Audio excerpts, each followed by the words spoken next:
काल आपण 11व्या अध्यायातल्या 25 क्रमांकाच्या श्लोकचं विवेचन वाचलं आणि 387 ते 88 क्रमांकाच्या ओळी येऊन थांबलेलो होतो.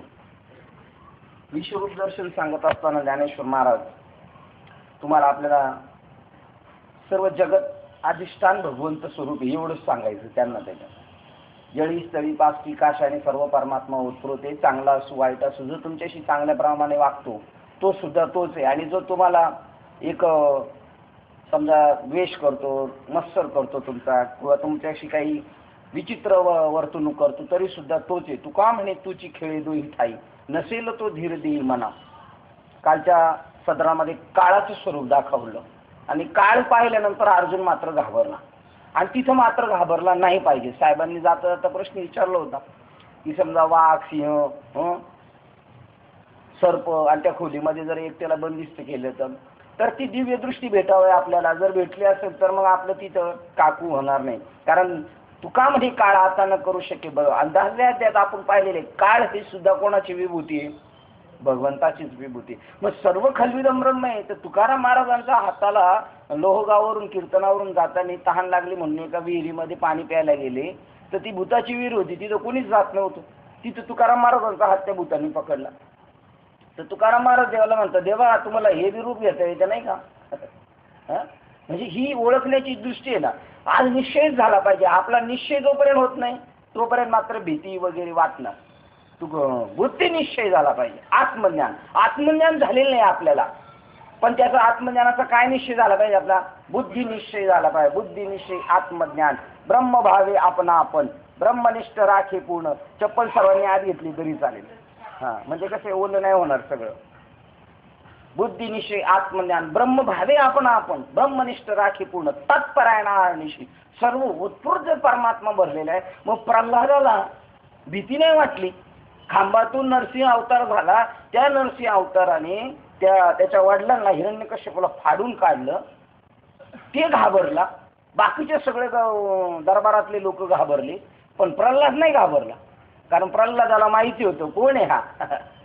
प्रसवला तुची विश्व सर्व होय जाणता. सगळा ईश्वरच नटलेला आहे. आणि ज्या वेळेला तो काळ त्याच्या पुढे कोणी जायला तयार नाही बरं का.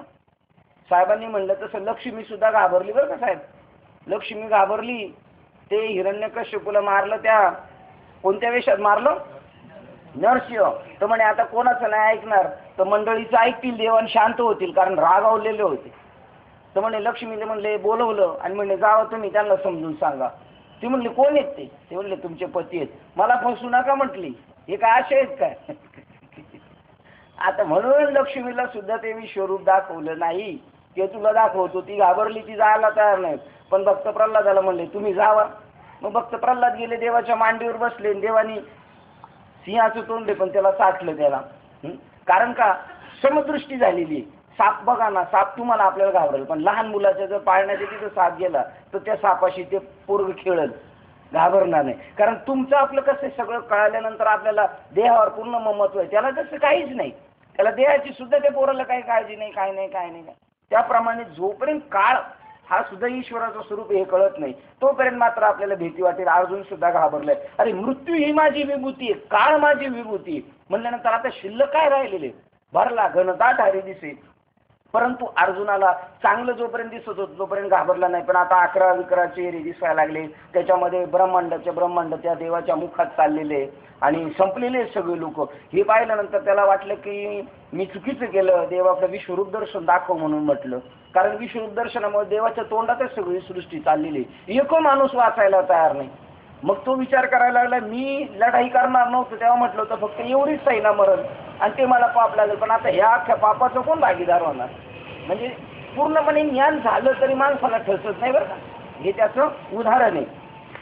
तर जाता तो श्लोक आपण पाहिलेला होता 25 नंबरचा. आणि तुझ्या दाढांनी विकाराल झालेली प्रलय कालाच्या अग्नीसारखी मुखे पाहूनच दिशांना मी जाणत नाही व मला सुख होत नाही.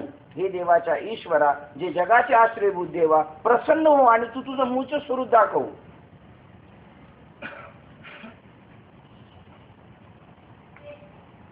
माझे सामर्थ्य केवढे आहे पहा. ज्यावेळेस अमरावतीवर राक्षसांचा हल्ला झाला छापा पडला त्यावेळेस त्यांचा पराभव मी एकट्याने केला. मी साक्षात काळ तोंडासमोर आला तरी त्यांना भिणार नाही अर्जुन सांगतो, पण मी इथं घाबरलेलो. परंतु देवा हे आपले विश्वरूप, त्यास हे विश्वरूप या गोष्टीपैकी नव्हे. या ठिकाणी मृत्यूवरही ताण करून सकल विश्वसहित आमचाही घोट घ्यावा या हेतूने तुम्ही प्राप्त झाला आहात. हे पहा, प्रलय काळाचा समय नसून प्रस्तुत तुम्ही स्थिती काळचे कसे कालरूपाने प्राप्त झाला. पण या बिचाऱ्या त्रिभुवन गोलाची 100 वर्षे आजच भरली, ते अल्पायुष्य झाले म्हणून समजायचं. तर म्हणायला लागला आता ते नंतर भरणार होतं, पण आता ह्या महामारी चाललेली आणि याच्यामध्ये सगळे संपणार असं वाटलं. त्रैलोक्याचं आयुष्य संपलेले आहे. अरे देवा, तुझी गती किती विपरीत आहे. विश्वरूपाच्या दर्शनापासून शांती होईल अशा समजुतीने मी देवास विश्वरूप दाखवा म्हणून म्हटले, पण तर ते सुख न होता उलट विघ्नच ओढवले. अरे देवा, आता मात्र हे विश्व बुडाले, कारण तूच त्या विश्वाला ग्रासून लागलास. देवा, अहो आपण अनेक मुखे पासून या सर्व सैन्याला चहूकडून भक्षण करीत आहात, हे प्रत्यक्ष माझ्या दृष्टीस पडत नाही का. काल आपण इथपर्यंत आलेलो होतो की सगळ्या सृष्टीचा ऱ्हास होतोय ही देवाने अर्जुनाने पाहिलं. पहा पुढील विषयाकडे काय म्हणतात ते. पृथ्वीपालाच्या संघास वर्तमान ही सर्व धृतराष्ट्राचे पुत्र व पितामह भीष्माचार्य, आचार्य द्रोणाचार्य, त्याचप्रमाणे आमच्याही धृष्टद्युम्नादिक मुख्य योद्ध्यास हा सुतपुत्र कर्ण इत्यादी सर्व तुझ्यामध्ये प्रवेश करीत आहेत असं त्यांनी पाहिलं. आता श्लोक क्रमांक 25 आपण सगळी सुरुवात केली. त्याच्यामध्ये कोण कोण गेले देवाच्या ह्याच्यामध्ये, आणि तुम्हाला आपण सांगा बरं, त्याला दाखवलं हे सगळे गेले. आपण देवाच्या त्या काळाच्या त्या महामारीच्या मुखामध्ये आपण गेलोय का नाही. पहा बरं, भीष्माचार्य गेले, धृतराष्ट्राचे पुत्र गेले दाखवले, आपण गेलोय का त्याच्यामध्ये. हे म्हणले 52 वर्ष माझी गेले, अर्धा काळाच्या तडाख्यात गेलेलो, अर्धे शिल्लक राहिलेलो आपण. अहो कौरव कुलातील वीर म्हणजे आंधळ्या धृतराष्ट्राचे मुलगे हेच नव्हेत का. गेले रे गेले, सहपरिवार तुमच्या मुखात पूर्णपणे गेले. आणखी जे देशोदेशीचे राजे यांना सहाय्य करण्याकरता आले होते, त्यांचा निरोप माघारा सांगण्याकरता देखील तुमच्या तोंडातून कोणी मनुष्य उरला नाही. अशा रीतीने तुम्ही सर्वांना सरसकट गिळीत आहात. या रणात मोठ्या थाटाने मधोन्मत्त हत्तीच्या समुदायाचे देखील घटा घास गिळीत आहात. बंदुकी तोफा यांचा मारा करणारे आणि पायदळाचे समुदाय त्यांच्या झुडीच्या झुडी तुमच्या मुखात नाही तशा होत आहेत नाही का. जुळ्या भावंडासारखी कृतांताच्या तोडीची शस्त्रे की ज्यापैकी एक देखील सर्व विश्वाला गिळून नाश करील अशी कोट्यावधी शस्त्रे तुम्ही गिळून टाकीत आहात. चतुरंग सेना परिवार तसे घोडे जोडलेले रथ या सर्वांना दात न लावता एकदम घट्ट गिळून टाकीत आहात. तर देवा, यापासून तुम्हाला चांगला संतोष तरी कसा वाटतो. अहो भीष्मासारख्या सत्यवादी व शौर्य निपुण असा दुसरा कोण आहे. त्याला देखील आणि हा द्रोण ब्राह्मण असून त्याला देखील अरे रे आपण ग्रासून टाकले. कारण ब्राह्मणाला मारायचं नाही ना, ब्राह्मणाला मारल्यानंतर फार वेगळं पाप लागते. मग तोही ब्राह्मणच तुम्ही खाऊन टाकला. ही ब्राह्मण, शूद्र, वैश्य आणि अजून कोण राहिला क्षत्रिय, हे जाती आहेत का. जाती आहेत का, ह्या आहेत का जाती. मी जाती पाळतात कसं काय.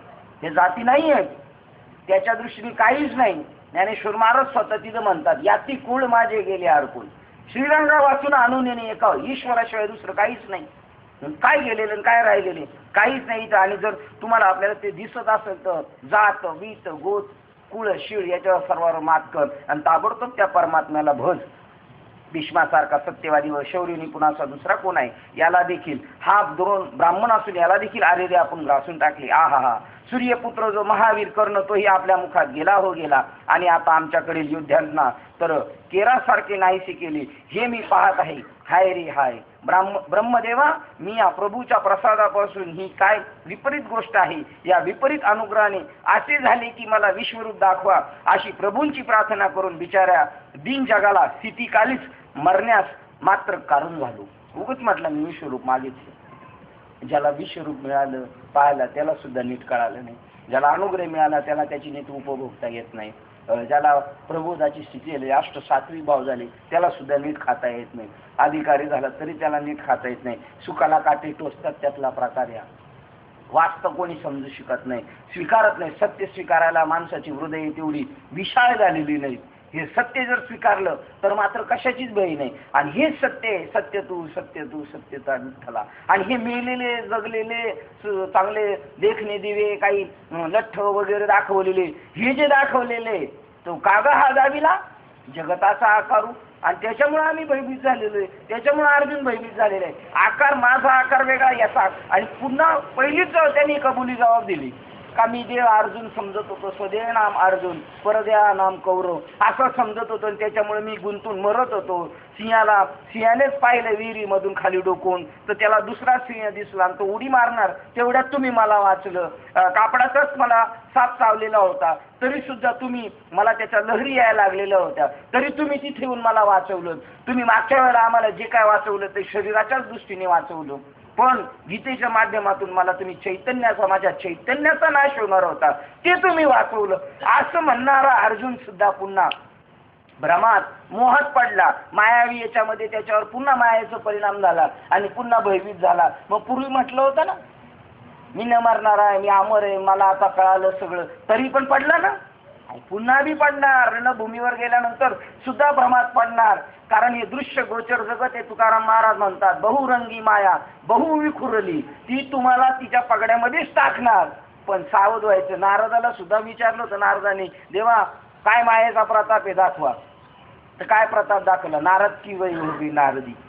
अशा प्रकारचं त्या मायेच्या तडाख्यातून सुटण्यासाठीच आपल्याला परमार्थ करायचा. आणि खरं घाबरलं ना, त्याचंही स्वरूप तो पण अर्जुन ईश्वरच आहे, जो पाहतोय ते बी ईश्वर स्वरूप आहे. हेच काकड्यामध्ये सांगितलं, माया बिजने भ्रमला. खरा माणूस म्हणायला लागला मी मरणार आहे, अमर आत्मा म्हणायला लागला मी मरणार आहे, मायेच्या विघ्नामुळे भ्रमला खरे, म्हणता मी माझे निघरी येतो संपत्तीच्या वारी साचकारे.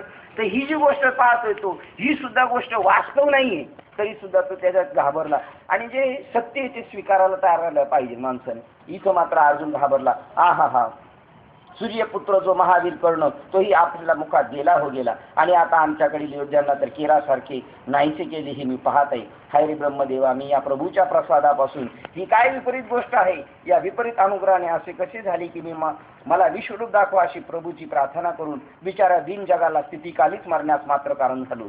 देवाने पूर्वी थोड्या बहुत युक्तीसह आपल्या विभूती सांगितल्या, त्यावरच समाधान मानावे की नाही. मग जरी तो म्हटलं होता मला सगळं कळालंय विभूती योगात, तरी कळालं होतं का. मग आता ही गोष्ट पाहिलं होतं घाबरलं नव्हतं पाहिजे. अशी गोष्ट पाहिल्यानंतर त्याला प्रश्नचिन्ह नाही पडायला पाहिजे. तो म्हणला पाहिजे तुकाराम महाराज सांगितला सारखं, तुकाराम महाराज सारखं देवा तुला हे बी रूप घेता येतं. प्रल्हादासारखं घाबरायला नव्हतं पाहिजे, पण इथे घाबरला म्हणजे पूर्ण ज्ञान नाही झालं, कळायला सारखं वाटलं पण यथार्थ ज्ञान कळालं नाही. पण त्याप्रमाणे समाधान न मानता विश्वरूप दाखवा म्हणून विनंती केली. देवाने पूर्वी थोड्या बहुत युक्तीसह आपल्या विभूती सांगितल्या, त्यावरच समाधान मानावे. त्यावर समाधान मानलं असतं तर पुढे फसला असता. त्यामुळे आता सर्व देव म्हणतात त्याला सगळ्या गोष्टीकडून ज्ञानी बनवायचं आपल्याला, पण त्याप्रमाणे समाधान न मानता विश्वरूप दाखवा म्हणून विनंती करून मी हट्ट धरून बसलो. त्याचाच हा परिणाम. म्हणून भोक्तव्य ते कधी चुकत नाही. म्हणून जे म्हणतात ती गोष्ट अगदी खरी आहे. आणि बुद्धीही त्या भोगाला अनुरूप म्हणजे जसे होणार असेच त्यासारखी होत असते. लोकांनी आपल्या मरणाचे खापर माझ्या डोक्यावर फोडावे, मला दोष द्यावा असे माझ्या कपाळी म्हणजे प्रारब्धात लिहिले होते. ती गोष्ट चुकणार नाही तर कशी. म्हणजे महायुद्धामध्ये लोक मरतील आणि त्या बायका आपला विधवा होतील, असं होईल तसं होईल, कुळ भ्रष्ट होईल आणि सगळं खापर माझ्यावर येईल म्हणून मी नको म्हटलं होतं. पण ते नको म्हणलं तर हे येऊन माझ्या डोक्यावर पडले ते म्हणले. आणि शेवटी जे आपल्या नशिबात असतं ते चुकत नसतं. पूर्वी समुद्र मंथनाच्या वेळी प्रथम अमृत हातात आले ते घेऊन उगीच स्वस्त बसावे की नाही. पण नाही, देवाने समुद्र मंथन बंद न करता जास्तीची इच्छा केली, तेव्हा शेवटी त्याच्या हाती काळकुट विष आले. देवांना करत पाहिजे अजून काय निघालं विष. परंतु तोही एक प्रकारे कमीच होते, कारण त्याचे निराकरण करण्यासारखे तरी होते. आणि त्याप्रमाणे त्यावेळेचे ते संकट शंकराने दूर केले. पण हल्लीचा जो हा विश्वरूपाचा प्रकार हा प्रत्यक्ष पेटलेला वाराच आहे, तर त्याला कोण आवरील. विषाने भरलेले आकाश कोणास घेता येईल व महाप्रळयाबरोबर खेळता येईल असे कोणाचे सामर्थ्य आहे. श्री ज्ञानेश्वर महाराज म्हणतात, याप्रमाणे अर्जुन दुःखाने व्यापून कष्टी होऊन मनातल्या मनात शोक करू लागला. परंतु असे विश्वरूप दाखवण्यातील देवाचा आशय काय आहे याचा विचार तो जाणत नव्हता. का दाखवलं.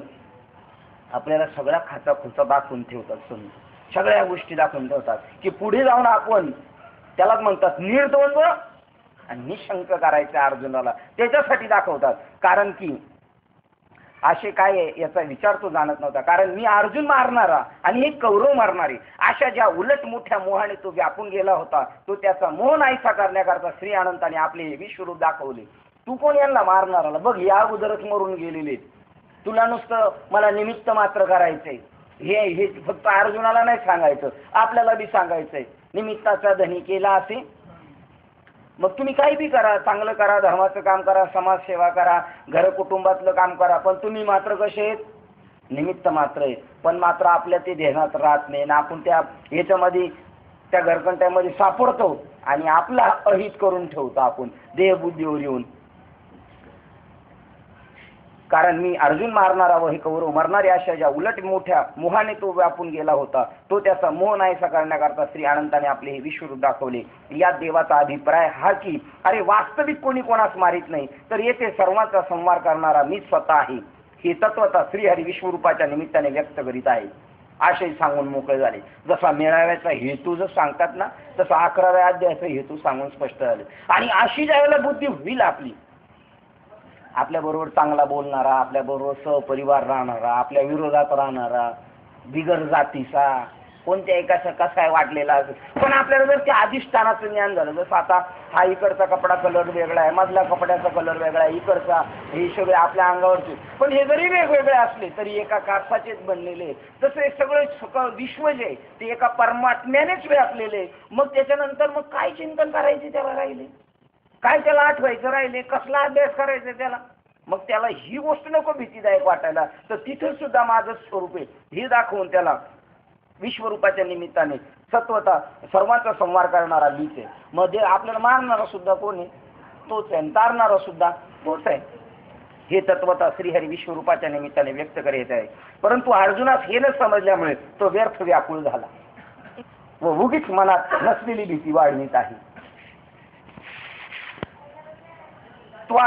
करणारे असे होतात मोठ्या त्वरेने तुझ्या दाढांनी विकराळ दिसणाऱ्या भयानक मुखात प्रवेश करतात आणि त्यातील काही चूर्ण झालेल्या मस्तकांनी दातांच्या फटीत अडकून राहिलेले दिसतात. त्यावेळेस तो अर्जुन पुन्हा म्हणाला, अहो हे पहा, ज्याप्रमाणे आभ्रे आकाशात नाही तशी होतात, त्याप्रमाणे शिरस्नाने व कवचे या सकट ही दोन्ही सैन्याची सैन्य एकाच वेळी तुमच्या तोंडात नाही तशी झाली आहे.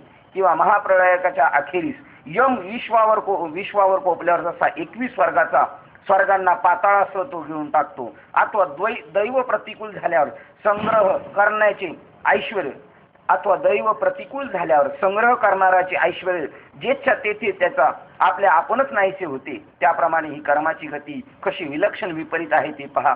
ही एकत्र जमलेली सैन्य एकदम या मुखात शिरून त्या तोंडाच्या सपाट्यातून सुटून एकही बाहेर पडत नाही. उंटाच्या तोंडात अशोक वृक्षाचे डहाळे जसे चघळताना दृष्टीस पडतात, त्याप्रमाणे हे सर्व लोक तोंडात व्यर्थ लयास गेले आहेत. परंतु मुकुटासह मस्तके दाडांच्या चिमट्यात सापडून त्याचे कसे पीठ होत असताना दिसते आहे. त्या मुकुटावरील काही रत्ने दाताच्या फटीत अडकून राहिले आहेत, तर काही रत्नांचा चुरा जिभेच्या तळाशी साचला आहे. काही दाडांची अग्रे टोके ठोकळ होती ती त्याच्या रक्ताने माखली आहेत. या विश्वरूपी काळाने ज्या लोकांची शरीरे जरी बळेच ग्रासली आहेत, तरी त्या जीवांच्या देहातील उत्तमांगरूप मस्तके मुद्दाम राखून ठेवली आहे.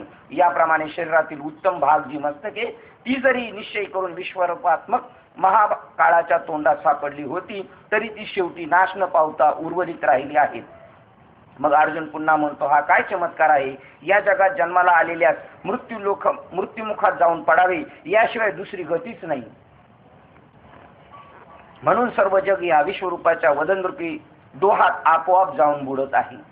हे दाखवले, जो आलेला आहे तो चाललाय, हे आलेला आहे तो चाललेला आहे. ही सर्व सृष्टी आपोआप या मुखाच्या वाटेला लागली आहे आणि हा विश्वरूपात्मक परमात्मा जागच्या जागी स्वस्थ राहून सर्व जगाला सहजच गिळत आहे. ब्रह्मदेवासारखी मोठमोठाली सर्वच्या सर्व मंडळी या विश्वरूपाच्या सर्वात अति उंच असलेली जे तोडक्यात वेगाने धाव घेत आहे, बाकीचे इतर साधारण प्रीतीची जी मंडळी ती अलीकडच्या मुखात शिरत आहेत. ब्रह्मदेव सुद्धा संपलेलं त्यांनी पाहिलं. व इतर जे प्राणी मात्र जे उपजलेल्या ठिकाणीच नाही तसे होत आहेत, परंतु या विश्वरूपाच्या मुखाच्या सपाट्यातून निसंशय काहीच सुटत नाही. जन्माला आलेला बाबा म्हणले काही 5 वर्ष राहिले, काही 25 वर्ष राहिले, काही आले तसेच गेले. जो आलेला येतो त्या काळाच्या मुखात चाललेला आहे आणि पुन्हा तिकडून परत येतोय, जातोय, येतोय, जातोय, येतोय, हाच प्रकार चाललेला आहे. जब तड़का बे तू क्या जाने लड़का बे, जम का आ जब तड़का बे तू क्या जाने लड़का बे, 3 लोग पर छत्र बिराजे लुट गए कुंज बिहारी, 3 लोग पर छत्र बिराजे लुट गए कुंज बिहारी, कहत कबीरा ओ भी मर गए रहत कौन बिचारी, जम का आ जब तड़का बे तू क्या जाने लड़का बे, जम का आ जब तड़का बे तू क्या जाने लड़का बे, यम का जब तड़का बे तू क्या जाने लड़का बे. 9 भी मर गए, 10 भी मर गए 788, 33 कोटी देवता मर गए, पड़ गए काल के फाशी, यम का अजब तड़ाका रे तू भी क्या जाने लड़का रे. इथे अर्जुनाला देव ते दाखवतात. राजा कोण गेला,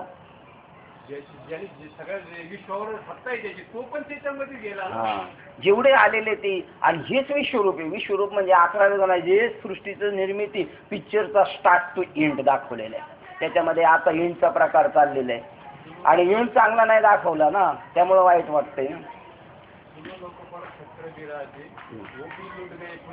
हा, राम भगवान गेले, कृष्ण आले, रामकृष्ण गेले, आले, त्यांनी काय दे जग ओस पडले. मोठा अधिकार ठेवलेला आहे.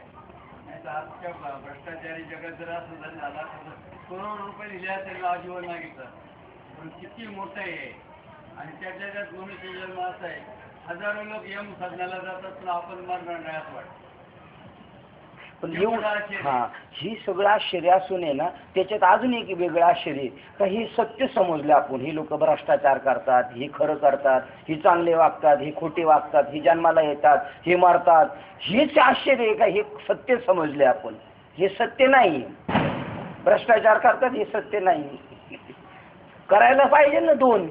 जिवंतच नाही, मेलेलेच नाही, कोणी आलं नाही, गेलं नाही, ही वास्तव स्वरूप आहे. ते सत्य आहे. ते तर आगळं वेगळं सत्य आहे. हे देहदृष्टीने चाललंय. भ्याला जन्माला आला आणि घाबरला. अर्जुन देहबुद्धीने समजतो ना, जीवबुद्धीने समजतोय. अजून तो आत्मबुद्धीवर नाही पडला. आत्मबुद्धीवर पडला तर मग म्हणाल मला शस्त्र कापू शकत नाही, अग्नी मला जाळू शकत नाही, पाणी मला भिजू शकत नाही, तर माझं काय वाटोळं होणार आहे. हा, इथे विकार ब्रह्मी मूळ आवड हे मायेचे गबाळ. हे जेवढं दिसते गबाळ आहे. आता सुद्धा जे चालले ना ते गबाळच सांगतोय. पहिले गबाळ सुद्धा मी जे सांगतोय त्याच्यासाठी सांगतोय. हे गबाळ सगळे ना माझ्या मुखात चाललेले. तू वास्तव्याला जाण. याप्रमाणे महानद्यांचे प्रवाह सहज सत्वर समुद्रात येऊन मिळतात, त्याप्रमाणे सर्व जग चोहूकडे वेगाने येऊन तुमच्या मुखात प्रवेश करीत आहे. तसेच सर्व प्राणी समुदाय आयुष्यरूपी मार्गात दिवस रात्रीच्या सोपानाच्या मापाने त्वरेने तुमच्या मुखात येऊन मिळतात, योग साधित आहेत. आता ही एक स्टेप पाहिली त्यांनी.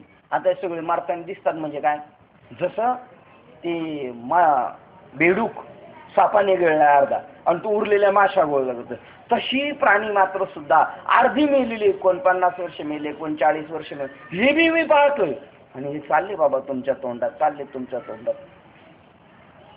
तसेच सर्व प्राणी समुदाय आयुष्यरूपी मार्गात दिवस रात्रीच्या पायरी पायरीने मापाने त्वरित तुमच्या मुखात येऊन मिळत आहेत. हा योग साधित आहे. याप्रमाणे वनवा लागलेल्या डोंगराच्या आणि हेच पाहिलं, उठा उठा जागा पाठी, भय लागले मोठे, पंढरी वाचून दुधा, किंवा तापत्रय अग्नीचा लागला असे होनवा. आजा मेला पंजा मेला, हेच त्याच्यामध्ये बाप मशना गेला आणि त्याच्यात पंथाला चाललंय देखत देखत नातू पण तोही तैसराला. हे वास्तव आता तो पाहतोय. याप्रमाणे वनवा लागलेल्या डोंगराच्या दरीमध्ये पतंग समुदाय उड्या घालतात, त्याप्रमाणे हे पहा सर्व लोक तुमच्या मुखात येऊन पडत आहेत. आता हे बघा बरोबर, डोंगर पेटलाय आणि त्याच्यामध्ये पतंग उड्या मारतात, म्हणजे ते बारीक बारीक चाचणे त्याच्यामध्ये उड्या मारतात. आता ते त्यांचा नाश करून घेतात की नाही? कोण?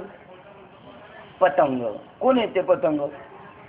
आपण आपल्या जीवनाचा नाश करतो त्याच्यामध्ये उड्या मारून. आयुष्य आपलं असंच वाया चाललंय, आयुष्य जात आहे पा. याप्रमाणे डोंगराच्या दरीमध्ये पतंग समुदाय उड्या घालतात, त्याप्रमाणे हे पहा सर्व लोक तुमच्या मुखात येऊन पडत आहेत. परंतु ज्याप्रमाणे तापलेल्या लोखंडावर पाणी पडले असता जळून खाक होते, त्याप्रमाणे जेवढ्या म्हणून प्राण्यांनी तुमच्या मुखात प्रवेश केला त्यांचे नावरूप वहिवाटीतून देखील अजिबात पुसून टाकले. त्यांच्या नावरूपाचा पत्ता देखील नाहीसा झाला. आणि याप्रमाणे इतक्या सर्व जगाचे भक्षण करून तुमची भूक मुळीच कमी होत नाही, ती नाहीच. उलट तुमचा जठराग्नी इतका विशेष रूपाने प्रदीप्त तरी झाला कसा? याप्रमाणे एकदा रोगी तापातून बरा झाल्यावर त्याला खा सुटते, किंवा एखादा भिकारी दुष्काळातून सुकाळात आला म्हणजे त्याला खा सुटते. त्याप्रमाणे सर्व जगाचा लय करूनही अजून तुम्ही जिवल्यांनी ओठ साटीत असता. त्या जिवल्यांची गडबड दिसते. त्याप्रमाणे या तुमच्या तोंडातून जेवढे म्हणून खाण्याचे जिन्नस आहेत त्यापैकी एकही जिन्नस वेगळा उरला नाही. तेव्हा आपल्या या खरमरीत भुकेचा अपूर्व महिमा काय वर्णन करावा? संपूर्ण समुद्राचा एक घोट करून तो पिऊन टाकावा काय? पर्वताचा एक घास करावा की काय? हा सर्व ब्रह्मगोलच दाढेखाली घालून चिरडावा की काय? सर्व दिशात गिळून टाकाव्या, साऱ्या चांदण्या साठून पुसून घ्याव्यात. अशा प्रकारे तुमचा हावरेपणा सहजच नजरेस येत आहे. ज्याप्रमाणे विषय भोग भोगू लागले असतात, भोग विषयी काम अधिकच वाढतो, किंवा विस्तवाला जो सरपणाची लाकडी लावावी तो जास्तीच भडकतो. त्याप्रमाणे सर्व जगाला खात असताना पुन्हा पुन्हा तुमची तोंडी खा करीत राहिलेली आहेत. याप्रमाणे वडवांडळात एखादे कवट टाकले असता ते त्याला पुरत नाही, त्याप्रमाणे आपले एकच तोंड कसे व केवढे पसरलेले आहे. पहा की त्याच्या जिभेचा फक्त टोकावरच हे सर्व त्रिभुवन मोहरीसारखे राहिलेले आहे. तेव्हा एका तोंडाची जर ही वाट झाली तर मग तुमच्या या विश्वरूपात असलेल्या अशा अगणित तोंडांना इतकी त्रिभुवने कोठून आणावीत? तेव्हा त्यांना पुरेसा आहार मिळत नसून त्यांनी ही तोंडे इतकी पुष्कळ का निर्माण केली आहेत? अहो, ज्याप्रमाणे चहूकडून वणवा लागून मध्ये हरणे सापडावीत, त्याप्रमाणे बिचारे सर्व जग तुमच्या या वदनरूपी ज्वाळाच्या भडक्यामध्ये सापडले आहे. आता या विश्वाची तशी स्थिती झाली आहे की तुम्ही देव नसून या विश्वरूपाने त्या सर्वांचे अनिष्ट कर्मच ओढवले आहे, किंवा जगतरूपी जलचरांना तुमचे वदनरूपी काळजाळेच पसरले आहे. मग आता तुमच्या या विश्वरूपाच्या तेजरूपी जाळ्यातून स्थावर जंगम वस्तूंनी कोणीकडून बाहेर पडावे, ही तुमची तोंडे नसून जगाला पेटलेली लक्षाग्रहेच ओढवली आहेत. असे आहे आपल्या प्रखर तेजाने आपण प्राणीमात्राच्या अंगात कसे पोळतो हे अग्नीला समजत नाही, परंतु त्याला त्याचा स्पर्श होतो त्याचा मात्र प्राण गेल्याशिवाय राहत नाही. किंवा आपल्या तीक्ष्ण धारेने दुसऱ्याला कसे बरे मरण येते हे त्या शस्त्राला काय माहिती? अथवा आपण आपल्या सेवनाने लोकांचे प्राणघातक कसे आहोत हे जसे विषाला समजत नाही, त्याप्रमाणे तुमच्या मुखाच्या प्रखरपणाची तुम्हाला अजिबात आठवणच नाही, परंतु तुमच्या या अलीकडील मुखातच सर्व जगाची होळी होऊन राहिली आहे. देवा, आत्मा म्हणून ज्याला म्हणतात तो जर तुम्ही एकच असून सर्व विश्वात ओतप्रोत व्यापकही आहात, तर मग प्राणघातक याप्रमाणे आमचा नाश करण्यास का प्रवृत्त झालात? म्हणजे आता अर्जुनाला असं वाटतं अजून का मी मरणार आहे आणि बाकीचं जग मरणार आहे का? मरणार कोणी? सगळे अमर आहात खरे की खोटे पा, कुणी न मरणार आहे. अविनाश करी आपुले, आपण अविनाशी आहोत. मी तर आपल्या जीवित्वाविषयी आशा सोडली आहे, आणि तुम्ही ही भीडभाड न धरता तुमच्या मनात जे काय करायचे असेल ते खुशाल उघडपणे सांगा पाहू. तुम्ही आपल्या या विश्वरूपाचे उग्रपण किती वाढवित आहात. देवा, तुमच्या अंगी जे भगवंतपण म्हणजे जगाचा पालनकर्तेपणा आहे त्याची काहीतरी आठवण करा हो, नाही तर निदान पक्षी माझ्यापुरती तरी कृपा करा, मला वाचवा.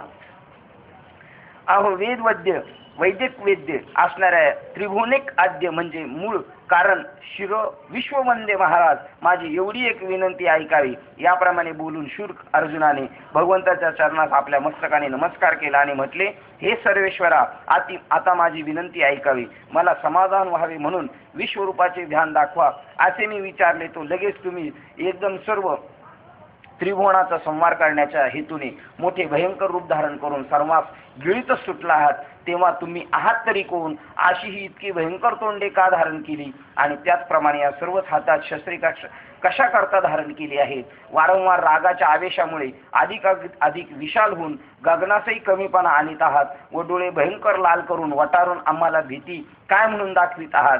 देवा, या ठिकाणी सर्व संहारक यमाशी स्पर्धा करून काय म्हणून करीत आहात? असे उग्र रूप धारण करण्याचा तुमचा काय हेतू आहे, तो तरी आपण मला सांगा. अर्जुनाचे हे बोलणे ऐकून श्रीकृष्ण म्हणाले, मी कोण आहे व कशा करता एवढी उग्र रूपे धारण करून एवढा मोठा झालो, हेच ना तू विचारीत आहेस?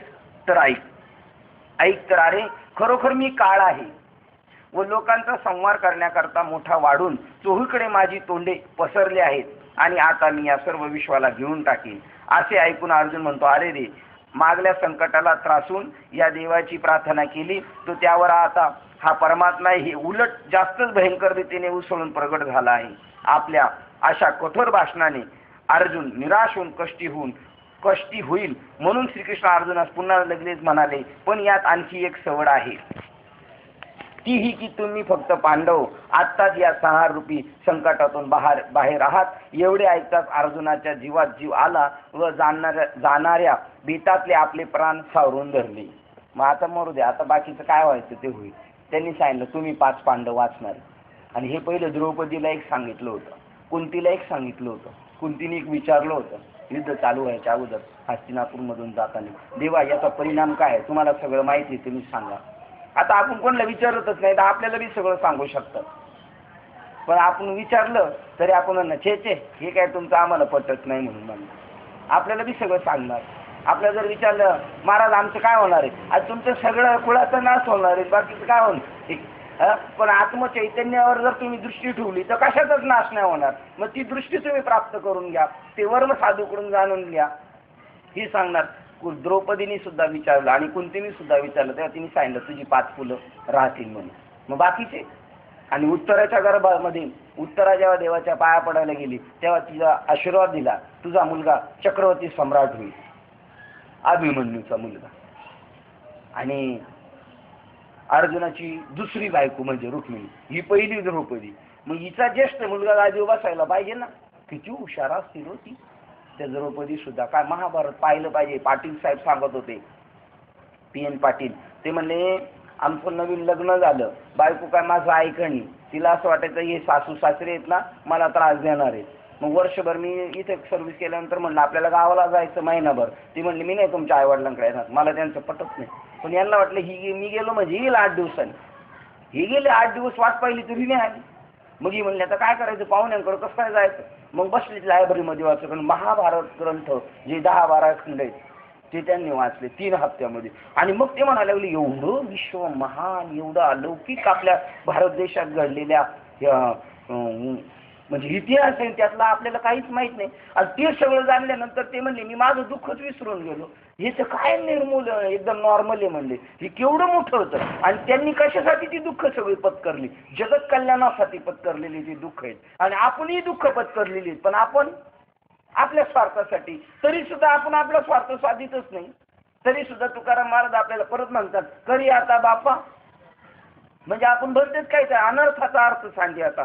म्हणजे एवढं याच्यामध्ये सगळं. त्या द्रौपदीला लगेच प्रश्न पडला, तिने देवाला लगेच विचारलं, हिचा मुलगा कसा काय चक्रवर्ती सम्राट होईल? आणि पहिली माझी ती मोठी मुलं आहेत त्यांचं काय? काहीतरी तुझं गौड बंगाल आहे म्हणले. आणि मग ती त्याला बाजूला जाऊन विचारलं, त्यांनी सांगितलं हे सगळं संपणार आहे. आता अर्जुनाला सांगितलं तुम्ही 5 वाचणार म्हणल्यानंतर अर्जुन म्हणलं मग बाकीचं काय झालं तर काय घेणं नाही. आपल्याला तर भाडं मिळाले, आपली तर गाडी घेतली कंपाऊंड मध्ये लावून, आपल्याला तर परमिट मिळाले, आपल्याला तर खुली मिळाली, बाकीचं भावाचं काय करायचं आपल्याला? कौरवांचं म्हणजे पहिलं म्हणत होतं यांचं पाप लागेल, हे मेल्यानंतर अमुक झाल्यानंतर तमुक झाल्यानंतर. पण आता स्वार्थावर आला, स्वतःच्या देहावर.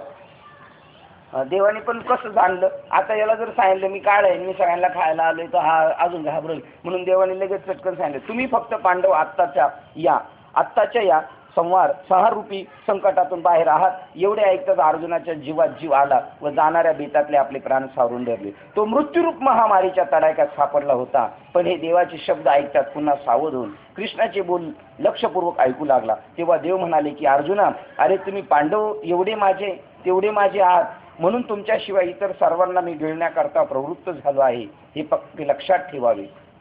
प्रलय काळाच्या प्रचंड अग्नीत लोण्याचा गोळा घातल्यावर जसा तो नाश पावतो, त्याप्रमाणे माझ्या तोंडात हे सर्व जग गेलेले असे तू पाहिले आहेसच.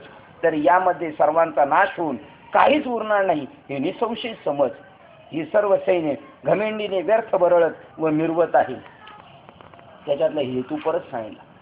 हे सगळे घमेंडीवर हे जाणार आहेत हे लक्षात ठेव. अशा चतुरंग सैन्यरूपी संपत्तीच्या साह्याच्या बळावर कृतांताबरोबर जे स्पर्धा करतात व पराक्रमाच्या मदावर स्वार होऊन म्हणजे गर्वाने जे चढून गेले आहेत, हे जे सर्व या ठिकाणी सैन्यदव समुदाय एकत्र मिळून वीरवृत्तीच्या बळावर घमेंडपूर्ण मोठ्या डौलाने वल्गना करीत आहेत की यमही आमच्या गजदळाधिक सैन्यापुढे तुच्छ आहे, असे त्यांचे वर्णन करतात. ते म्हणतात की आम्ही सृष्टीवर प्रतिसृष्टी निर्माण करू, शपथवर मृत्यूला मारू व जगाचा घोट घेऊन संहार करू. आम्हीही सर्वच पृथ्वी घेऊन टाकू, हे आकाश तरवरच्या वर जाळून भस्म करून टाकू व आपल्या बाणाने वाऱ्याला सुद्धा जागच्या जागी जखडून हलू देणार नाही, असं हे सैन्य म्हणते. अशी जगातले लोक म्हणतात. मग त्यांना जरा झटका द्यायचा आहे, त्यांना संपवायचं, त्यांना सुद्धा घमेंड चढलेली. शस्त्रापेक्षा त्यांचे बोल अति तिखट आहे, जे अग्नीपेक्षा अति दाहक असे दिसून येते व मरणाच्या कामात काळकूट विषाशी तुलना केली तरी या शब्दापेक्षा काळकूट विषाला मधुर असे म्हणावे लागेल. अशी ते व्यर्थ वल्गना करीत आहेत. तर हे वीर म्हणजे जणू गंधर्व नगरीतील लोट असावेत आणि पोकळीचे भेंडोळे असावे अथवा चित्रातील रंगीत दिखावे फळ असावेत, त्याप्रमाणे हे निर्जीव आहेत असे समज. अरे जसा मृगजळाचा पुर्यावा तद्वत हे सैन्य आहे. आता हे सैन्य आणि हेच माऊलीने आपल्याला दृष्टांतापूर्वक सांगितलं. इकडं अर्जुनाचं त्याचे नातलगच होते ना सगळे सैन्य, आणि आपले नातलग कोण आहेत? ज्ञानेश्वर महाराज म्हणतात कौनाचे मायबाप कौनाचे मृगजळत जाईल रया. आणि हे सैन्य सुद्धा कसं आहे त्यांनी सांगितलं, चित्रातील पोकळ फळे शोकेश मध्ये ठेवलेली मातीची बनवली, त्याच्यात काय ते निर्जीव आहेत, त्याप्रमाणे हे निर्जीव आहेत असे समज. बरे जसा मृगजळाचा पूर यावा तद्वत हे सैन्य आहे. अथवा हे सैन्य नव्हे तर जणू कापडाचा साफ करावा किंवा अलंकार घालून सजवून बाहुली उभी करावी, तशी ही निर्जीव सैन्य होत. एरवी ज्या बळावर शरीराच्या चेष्टा क्रिया चालतात ते सर्व बळ मी पूर्वीच ग्रासून टाकलेले आहे यांची. आता हे सर्व सैन्य कुंभाराच्या मातीच्या चित्रातील बाहुल्याप्रमाणे किंवा विचित्र घोडेस्वाराप्रमाणे निर्जीव आहेत.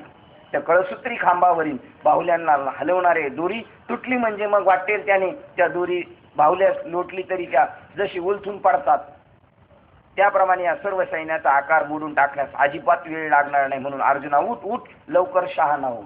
हे मी दाखवलं. आता तुला लढाई निमित्त मात्र करायची. यांना मी खलास करून टाकलेले, पहिले यांच्यात काहीच प्राण राहिलेले नाही. विराट राजाच्या गायी हरण करण्यासाठी कौरव मत्स्य देशात आले होते. त्यावेळी तू सरसकट सर्वावर मोनास्त्र घातले व विराट राजाच्या अतिशय भित्रे अशा उत्तर संज्ञक मुलावर करवी सर्व कौरवांची वस्त्रे हिसकावून घेऊन त्यास लग्न करून सोडले. तेच हे सैन्य आता त्यावेळेपेक्षा निस्तेज निष्कृष्ट झालेले आहे. आता आयत्या युद्ध प्रसंगही आलेला आहे. तेव्हा त्यांचा संहार कर व एकट्या अर्जुनाने शत्रू जिंकले असे यश मिळवू. आणि ते कोरडे निष्फल यशच मिळवणार आहे असे नव्हे, तर त्याच्याबरोबर संपूर्ण राज्यही त्यात सहजासहजी आलेले आहे. हे सव्यसन चिन्ह तू केवळ नावाला निमित्त मात्र कारण हो. तर दोनाची पर्वा करू नकोस, भीष्माचे भय बाळगू नकोस आणि कर्णावर शस्त्र कसे चालू असे म्हणू नकोस.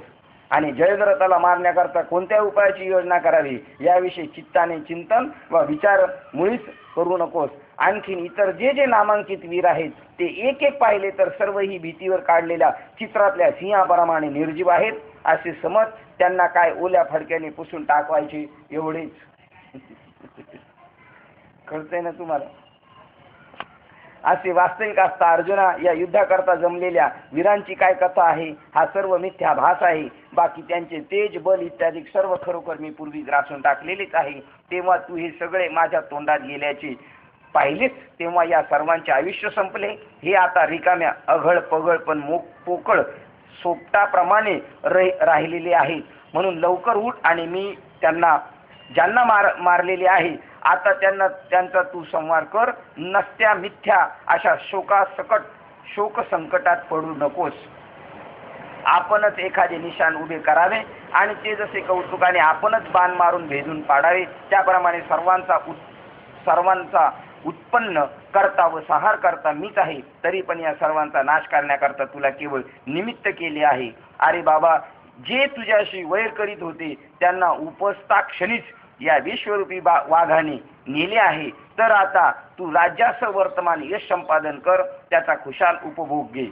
स्वभावता मदनमत्त सर्व जगात बलवान व दुष्ट आणि तुम्हास विष घालणारे असे जे तुझे भाऊबंद ते वेळ न लागता अर्जुनाने संपूर्ण सहजी मारले. अशा प्रकारच्या या गोष्टी अर्जुना जगातील लोकांच्या वाक्पटावर लिहून ठेव. अर्थात विश्वाच्या इतिहास पटावर ही गोष्ट सदाचीच लिहिली जाईल. असा प्रचंड विजय मिळव. ज्ञानदेव म्हणतात, याप्रमाणे ही सर्व हकीकत संजयाने अपूर्ण मनोरथ आशा राजा धृतराष्ट्राला सांगितली. मग जसा सत्य लोकातून गंगेचा ओघ निघाल्यावर खळखळ वाजत चालतो त्याप्रमाणे आपल्या गंभीर वाणीने श्रीकृष्ण बोलत असता वाणीची गर्जना होत होती. आणि हे सगळं कोणाला सांगितलंय? एवढं सगळं सांगितलं तरी धृतराष्ट्राने म्हणावं ना का आता युद्ध करायचं नाही. एवढा सगळा चित्रपट कळाल्यानंतर आपण तरी संसाराकडून माघार घ्यावी ना थोडी. पण आपण बी माघार घेत नाही. जसं धृतराष्ट्र माघार घेत नाही तसं म्हणतो हा पुराच करणार मी, आहे की नाही. जसा सत्य लोकातून गंगेचा ओघ निघाल्यावर खळखळ वाजत चालतो त्याप्रमाणे आपल्या गंभीर वाणीने श्रीकृष्ण बोलत असता वाणीची गर्जना होत असते. किंवा आपण जो संसार करतोय तो आपण करणार आहे काय ऑटोमॅटिक होणार आहे? यादवला लेट येऊन कळालं लगेच असं त्याला माहिती आहे संसार कसला होतोय काय होतोय. किती पळालं तर म्हणतो तिथंच आहे. हे संसार आपण करणार आहे काय ऑटोमॅटिक होणार आहे? आतापर्यंतचा अनुभव काय तुमचा? ऑटोमॅटिक होतोय का आपण करतोय? ऑटोमॅटिक होतोय. आणि आता आपण उद्यापासून नाही केलं तरी ऑटोमॅटिक होणार का नाही होणार? मग आता उद्यापासून आपण सगळे वेळेत येत जाऊ. काही कामधंदा असला तर घरचं सोडून कमीत कमी आता उर्वरित राहिलेले 7 अध्याय ते संपतो पण एक दांडी मारायची. काय होणार आहे? ते ऑटोमॅटिक होणारच आहे. हा निश्चय नाही आपला. होणार तर आहे.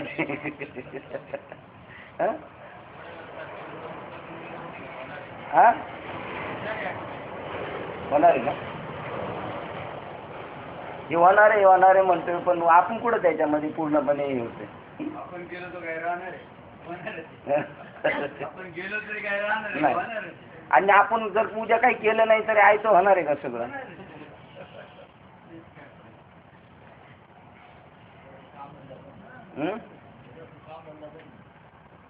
किंवा कामधंदा कशाला बंद करायचा? फक्त तेवढ्या टायमा जेव्हा आपल्याला सत्संग करायचा असतो तेवढ्या पुरता फक्त नाही करायचा. किंवा जलपूर्ण प्रचंड मेघाचे लोट उठले असतात जसे एकदम गडगड करीत सुटतात अथवा समुद्र मंथनाच्या वेळी शिराब्दी जसा मंदारचलाच्या रवीने दणानत असून मंथनाचा आवाज घुमत होता त्याप्रमाणे आघात व अनंत रूपधारी विश्वाचे मूळ कारण असलेल्या श्रीकृष्णाने आपल्या गंभीर वाणीने मोठ्या आवाजात ही वाक्य उच्चारण केले. ते अर्जुनाने ओझर ते थोडेसे ऐकले ना ऐकले तो त्याचे दुपटीने सुख वाढले किंवा दुःख वाढले हे काही त्याला कळले नाही. परंतु त्यामुळे त्याचे सर्वांग थरथर कापू लागले. एवढे मात्र खरे ते दुनावलेले सुख वा भय सखोल हृदयात भिडल्यामुळे त्याची अगदी मोठ वळली जाऊन अति नम्रपणाने लवला व त्याचबरोबर आपले दोन्ही हात जोडले व आपले मस्तक भगवंताच्या चरणावर पुन्हा पुन्हा ठेवू लागला.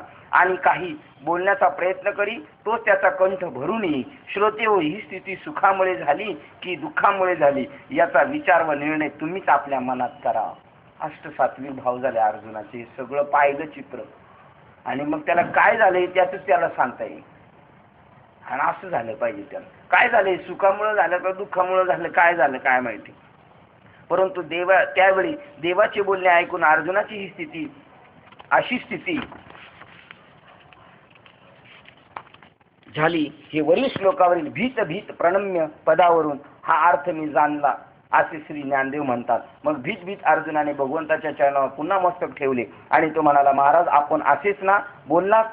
की अर्जुनाचा मी सर्वभक्षक की अर्जुना मी सर्वभक्षक काळ आहे व या सर्वांना जे ग्रासून टाकणे हा तर केवळ माझा लीलात्मक खेळ आहे. ही वाक्य म्हणतात.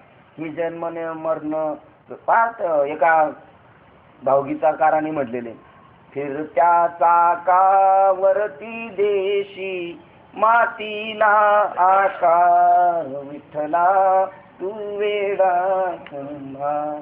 तर एक कीर्तनकार बाबा म्हणले होते, त्या गायन करणाराला त्या काव्य लिहिणाराला काय कळत नाही, आमच्या विठ्ठलाला वेडा म्हणतोय. आता तो वेडा म्हणतोय. हा कीर्तनकार बाबा आज घाटकोपर प्रति पंढरपूर मध्ये असं बाबा म्हणते म्हणलं बघा. सांगा सर्व भक्षक काळ मी सर्वांना ग्रासून टाकणे हा तर केवळ माझा लीलात्मक खेळ आहे. हेच तर अर्जुन देवाने पुन्हा त्याच्या चरित्रात बी दाखवलं ना. द्वारका वसवली बी आणि समज काय त्या वाक्य की लहान थोरावजी मारली तो खेळच गेला मोडून. हे सगळं त्याची लीला चालू आहे त्याच्या या चाललेल्या. आम्ही हे तुमचे बोलणे निश्चय करून खरे मानले आहे असते, परंतु हे परमेश्वरा तुम्ही काय तुम्ही जर त्या कीर्तनाला असते साहेब तर बाबाची दात खेळत बसली असते. तुम्ही म्हणले असते जनाबाई चोर आहे का म्हणले म्हणजे देव चोर आहे का. तर बाबाला उत्तरच नसतं सापडलं, देतच नसतात. म्हणजे प्रत्येकाचं जे कुंभाराने जरी माती बनवली आणि जरी फुटली तर आकार बी कशाला मिळाला होता, मातीलाच मिळाला होता. आणि आता माती फुटली तरी हे सांगायचं त्यांना माहितीच्या माध्यमातून मी फोडतो घडवतो पण मातीचं काय नुकसान होत नाही. बस एवढं हा खेळ आहे तेवढ्या पुरता. परंतु हे परमेश्वरा तुम्ही काळ रूपाने प्रलय कालाविना आज जगताच्या पालनात्मक स्थिती कालाचा जगाचा संहार करीत आहात. हे बोलणे माझ्याच विचाराशी बरोबर जुळत नाही. अजून काही संहार होण्याची वेळ झाली नाही, जगाचा नाश होण्याची वेळ नाही आली, मग तुम्ही का. अरे बाबा ते वास्तव नाही, हे बी तुला काय दाखवलेलं आहे, एक चित्र दाखवलेले. हे सगळं असं असं आहे. आता पूर्ववत तुला परत जसं होतं तसं दाखवणारच आहे. ट्रेलर दाखवणार. एखाद्याच्या अंगात असलेले तारुण्य कसे काढता येईल व एकाएकी नसलेले म्हातारपण कसे आणता येईल, तशा या गोष्टी अशा अशक्य आहेत. तसेच तुम्ही जे स्थितिकाली जगत संहार करू म्हणता तरी पण ते बहुत करून होणार नाही. हे पहा श्री अनंता, दिवसाचे 4 प्रहर न भरतात कधीतरी भर दुपारी सूर्य मावळला आहे का. इतके पोरांना प्रसाद मिळाला तर किती आनंद आहे. यश अमुक झालं तमुक झालं, काय मिळालंय फक्त त्यांना प्रसाद मिळाला. तुम्हाला आम्हाला बी प्रसाद मिळाले तर आपण बी सुद्धा यश किती आनंदात आहे. बघा प्रत्येकाचे चेहरे किती चवटवीत येतात, किती प्रसन्न आहेत. उलट आता प्रसन्न पोरं आल्यावर प्रसन्न झाले. हेच प्रसाद आहे बरं का. आम्ही बी असंच जायचो, श्रावण महिन्यात गावाला ग्रंथ लागायची, आमची बाजूची आत्या अर्थ सांगायला आम्ही बी जायचो. आम्ही केवळ कशासाठी जातो, बस साखर मिळायची सगळी झाल्यानंतर प्रसादासाठी. काही कळत नव्हतं पण काही न कळालं तरी नाही, तरी जाऊन बसलं तरी पण त्याचा गंध लागतोच माणसाला. कारण चांगलं 5वीच्या पोराला जर 5वीच्या दिवशी भजन ठेवतात, काय त्या पोराला कळत असेल, पण नाही कळत असं बी नाही ना, त्याचं त्याचं कर्म आहे, त्याला ते पुन्हा पुढं कधीतरी काम आले. बस 11 वाजता बरं ग्रंथ गावाला सगळं जेवण घेऊन झालं, 9ला चालू, 11ला संपला आणि आरती वाकून घ्यायची झोपाच्या टायमात केवळ प्रसादासाठी. पण प्रसादच महत्वाचा आहे, सगळ्या याच्यामध्ये प्रसाद महत्वाचा आहे. प्रसाद भेटला का माणूस खुश होतो, आनंद होतो. आणि ब्राह्मण काकाला सुद्धा प्रसाद देताना आनंद वाटतो का दुःख वाटतं, आनंदच वाटतो. तसंच आहे नाम देतानी घेतानी वगैरे हाच खरा प्रसाद आहे. इतकेच नव्हे तर तुमच्या अखंडित असे जे कालच्या आपल्यालाही 3 उत्पत्ती स्थिती व प्रलय स्थिती आहेत आणि या प्रत्येक आपापल्या काळी पूर्ण बलवान आहेत व अशा की ज्या वेळेस उत्पत्ती होऊ लागते त्यावेळी स्थिती व प्रलय या दोन्ही अवस्था नाही तशा होतात. आणि स्थितीच्या वेळेस उत्पत्ती व प्रलय या 2 अवस्थांचे काही चालत नाही. आणि उत्पत्तीच्या स्थितीच्या मागावून येणाऱ्या प्रलय काळाच्या वेळी उत्पत्ती आणि स्थिती या 2 अवस्था आपोआप मावळतात. या अवस्थांचा असा क्रम अनादी कालापासून असून ती व्यवस्था कशानेही ढळत नाही. मग आज असं का झालं, आज यांचा थांबण्याचा काळ आहे, या जगाचा ऱ्हास होण्याचा टाइम नव्हता. मग तुम्ही असं अकाली का करतात. ज्या वेळेला स्थिती असते त्यावेळेला विनाश काही करू शकत नाही, जेव्हा विनाश असेल तेव्हा स्थिती आणि उगम काही करू शकत नाही. मग आता असं का व्हायला लागलं. म्हणून आज तर हे जग स्थिती कालातील उपभोग घेण्याच्या भरात वावरत आहे असे असता त्याचा आपण कालरूपाने सहार का करीन असे म्हणता, ही गोष्ट माझ्या मनाला पटत नाही. तेव्हा खुनेने देव म्हणाले, अरे फक्त ह्या दोन्ही सैन्याचेच आयुष्य संपले आहे, हे तर मी प्रत्यक्ष तुला तत्वता दाखवलेच आहे, परंतु यांच्याशिवाय इतर सर्व लोक यथाकाली मरण पावतील असेच आहे. अजून स्पष्ट याच्यामधून करून हे 5-25 वाक्य गेली का हे वाक्य आलं ना तरच त्याचा मेळ लागला आपल्याला. हे काय दाखवले, हे आता फक्त युद्धाला आले एवढे मरणार आहेत, बाकीचे सगळे त्यांचा टाइम आल्यानंतर जाणार आहेत. इतकी संकेताने ही गोष्ट भगवंतात सांगण्यात जेवढा वेळ लागला तेवढ्याच वेळात अर्जुनाने सर्व लोक पूर्ववत जागच्या जागी आहे असे पुन्हा पाहिले. मग तो म्हणाला, देवा आपण विश्वाचे चलन करणारे सूत्रधार आहात. अहो देवा, हे मग जग पुन्हा पूर्वस्थितीत आले आहे की, परंतु हे श्रीहरी दुःख सागरात पडलेल्या जीवांना तुम्ही ज्या प्रकाराने बाहेर काढता अशी जी तुमची कीर्ती आहे ती मी आज पूर्ण आठवीत आहे. त्या तुमच्या कीर्तीची वारंवार आठवण झाली म्हणजे महासुखाचा सोहळा भोगीत असतो व त्या आनंदरूपी अमृत समुद्राच्या लाटावर मी लोळत आहे. देवा, हे जग जिवंत राहिल्यामुळे तुमच्या ठिकाणी प्रीती धरीत आहे व सुखाने राहत आहे, व जे दुष्ट आहेत त्यांना मात्र आपणापासून नाशाचे अधिक भय उत्पन्न झालेले आहे. हे ऋषिकेशा, त्रिभुवनातल्या राक्षसांना आपण महाभय साक्षात काळत आहात, म्हणून तुमच्यापासून हे 10 दिशांच्या पलीकडे दूर पळून जातात. जे देव, मनुष्य, सिद्ध व किन्नर किंबहुना सर्व स्थावर जंगमात्मक हे विश्व तुम्हा हर्षयुक्त होऊन नमस्कार करीत आहे. हे अर्जुनाचं मत झालं का? वास्तव तिथं तसं काही घडलं होतं का? हे अर्जुनाचं मत झालेलं आहे का? असं मला वाटायला लागलं, त्याला वाटायला लागलेलं आहे म्हणून. नाही तर तिथं एक अर्जुनाला सोडून याचं बाकीचं कोणाला काय वाटलेलं नाही. हे नारायणा, येथे कोणत्या कारणास्तव राक्षस तुमच्या चरणास नमस्कार न करता दूर पळत गेले आहेत हे तुम्हालाच विचारले पाहिजे. असे नाही, कारण एवढे तर आम्हालाही कळायजोगे आहे. हे पहा, सूर्योदय झाल्यावर अंधार कसा राहील त्याप्रमाणे तुमच्या पुढे राक्षस कसे उभे राहतील. तुम्ही स्वयंप्रकाशाचे मुख्य भांडारच आहात आणि आमच्या प्रत्यक्ष दृष्टीस पडल्यामुळे राक्षसांची सहजच दुर्दशा होऊन ते नाहीत असे झाले. हे श्रीरामा, इतके दिवस ही गोष्ट आम्हाला काहीच समजली नव्हती, परंतु आता मात्र तुमचा हा अलौकिक महिमा आमच्या दृष्टीस पटत आहे त्यावेळी. ज्या महत ब्रह्मापासून अनेक सृष्टीच्या पंक्ती उत्पन्न होतात आणि प्राणीमात्राच्या समुदाय रूपी वेली सर्वत्र पसरतात, त्या मायेला देवा तुमचीच इच्छा प्रसवली आहे. देवा, आपणच अमर्याद तत्व स्वरूप असून त्रिकालाबाधित सत्य आहात. आपण असीम अगणित गुणयुक्त आहात. आपण देश काल वस्तुरूप विविध परिच्छेद रहित आहात. आपण अखंड सर्वत्र समव्याप्त आहात, तसेच सतत असीम समदृष्टी संपन्न आहात व आपण देवांचे राजे आहात.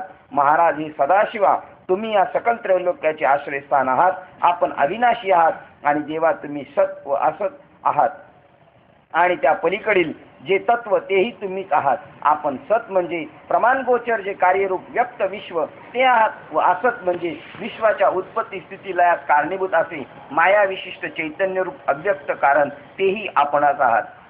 व व्यक्त सापेक्ष अव्यक्त कार्य कारण सत असत या सापेक्ष भावून अतीत निरपेक्ष सत सामान्य परब्रह्म चैतन्य तेही आपण आहात असे सांगून सर्व हेतू ब्रह्म या श्रुती सिद्धांताचा खुलासा केला आहे.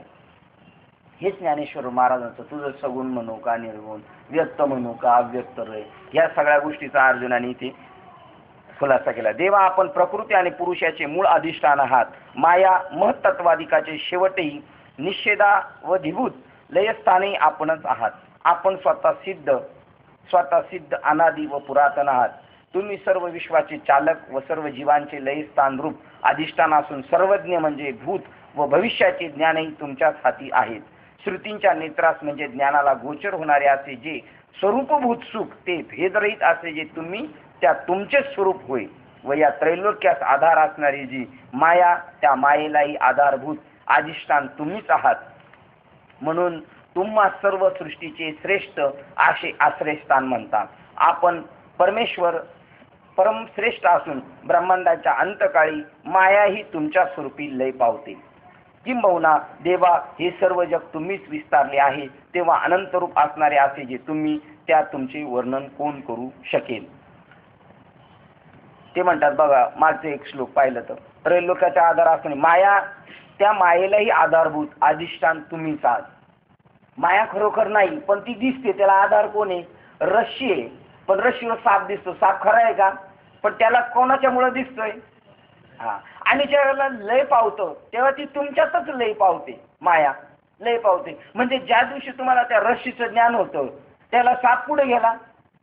ज्याच्यातून दिसला होता त्याच्यातच लय झाला. तो नव्हताच, मग दिसला होता जिथून, त्याच्यात नाही नाही म्हणल्यानंतर जिथून दिसला होता तिथेच त्याचा इन झाला.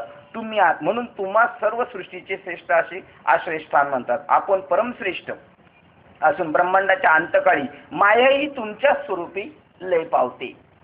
किंबहुना देवा सर्व जग तुम्हीच विस्तारले आहात. तेव्हा अनंत रूप असणारे असे जे तुम्ही, त्या तुमचे वर्णन कोण करू शकेल? तुम्ही ज्यात नाही अशी या जगात तरी वस्तू आहे का? व आपण कोणत्या ठिकाणी नाही हे असो तुम्ही असे असाल तशा त्या तुम्हाला माझा नमस्कार असो. श्री अनंता तुम्ही वायू आहात. बघा आता पुन्हा विश्वरूपाचा कसा उलगडा व्हायला लागलाय. मागे काय सांगितलं?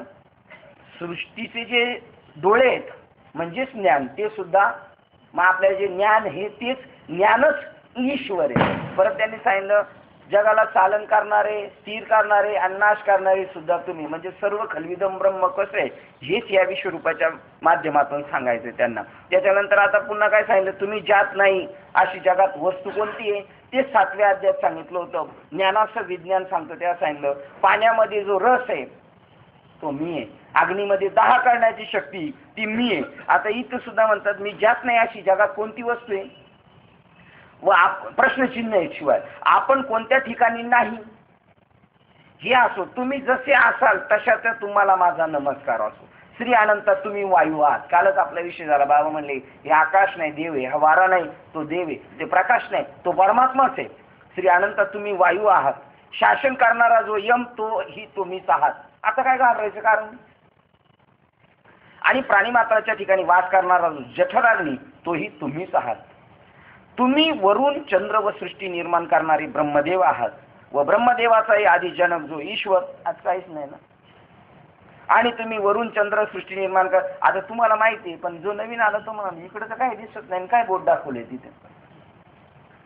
तुम्ही वरून चंद्र सृष्टी निर्माण करणारे ब्रह्मदेव आहात व ब्रह्मदेवाचाही आधी जनक जो ईश्वर तोही तुम्हीच आहात. श्री जगन्नाथा त्याशिवाय इतर जे जे म्हणून काही आहे ते सर्व आपणच आहात. मग त्यांना आकार असो वा नसो अशा त्या आपणास माझा नमस्कार असो. याप्रमाणे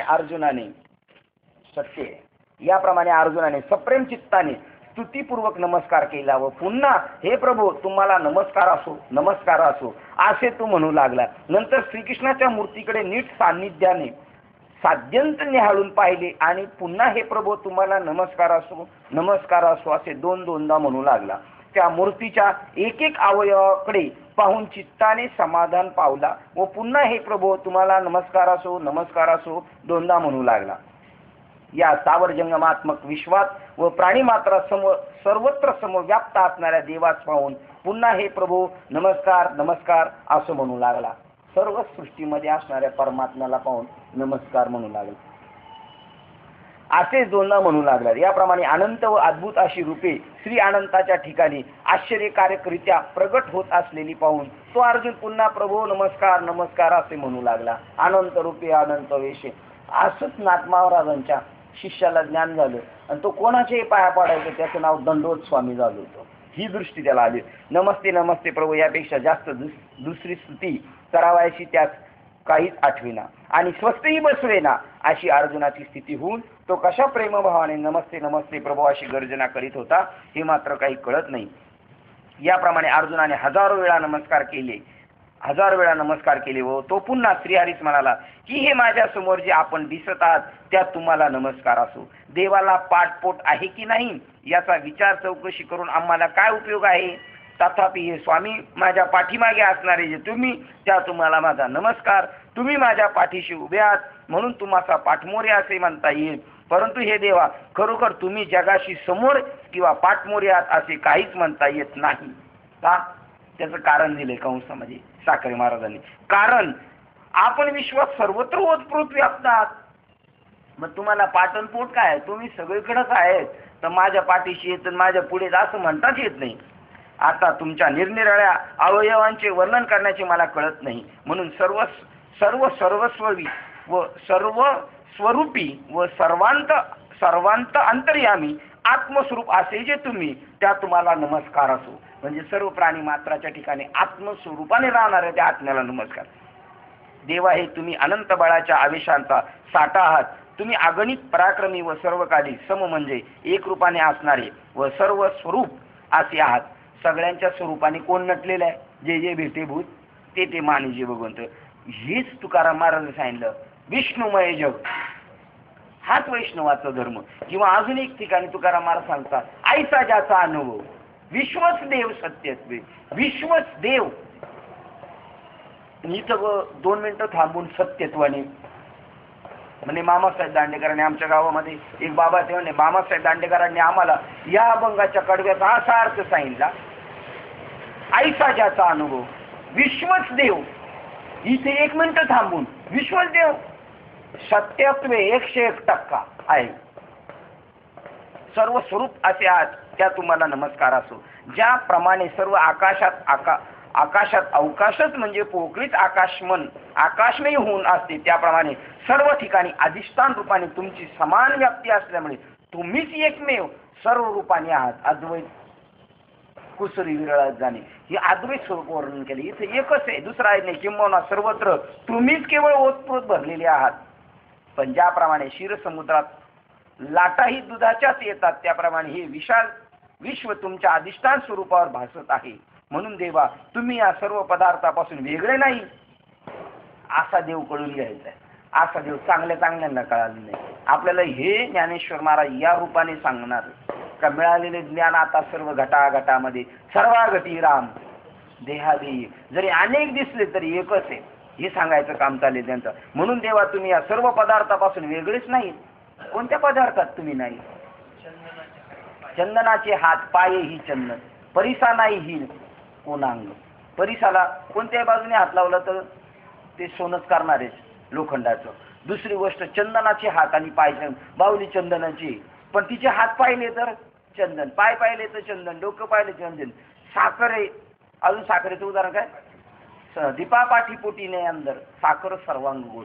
सगळ्या बाजूनी साखर गोडच आहे. तसं सगळ्या बाजून तुम्ही कोणत्याही बाजूनी पहा, काळाच्या रूपाने पाहिलं तरी सुद्धा कोणी मीच आहे. मृत्यूच्या रूपाने सांगितलं तरी मीच, मुलाच्या रूपाने जरी पाहिलं तरी मीच आहे, बापाच्या रूपाने पाहिलं तरी हाच अभंग तुकोबा राहते. कृष्ण माझी माता, कृष्ण माझा पिता, बंधू बहीण चुलता, कृष्ण माझे. म्हणजे आकार का आकारामधलं असलेलं चैतन्य आणि प्रत्येकाचा जो आकार आहे. मग जर आपला आकार पाहिला, कुत्र्याचा आकार पाहिला, वडिलांचा पाहिला, आजोबांचा पाहिला, विरोधकांचा पाहिला, तरी तो पंचमहाभूताचा आहे. तोही एकच आहे, तोही वेगळा नाही. सगळ्यांच्या शरीरात असणारं पंचभूत महाभूत सुद्धा एकच, आणि सगळ्यांच्या हृदयात असणारा आत्मा सुद्धा या दृष्टीने सांगितले आहे. किंवा अवघेची त्रैलोक्य कधी होईल? असं विश्वरूप दर्शन होईल त्यावेळेला. तोपर्यंत होऊ शकत नाही. त्यावेळेला तिथं संप्रदाय सुद्धा शिल्लक राहत नाही बरं का.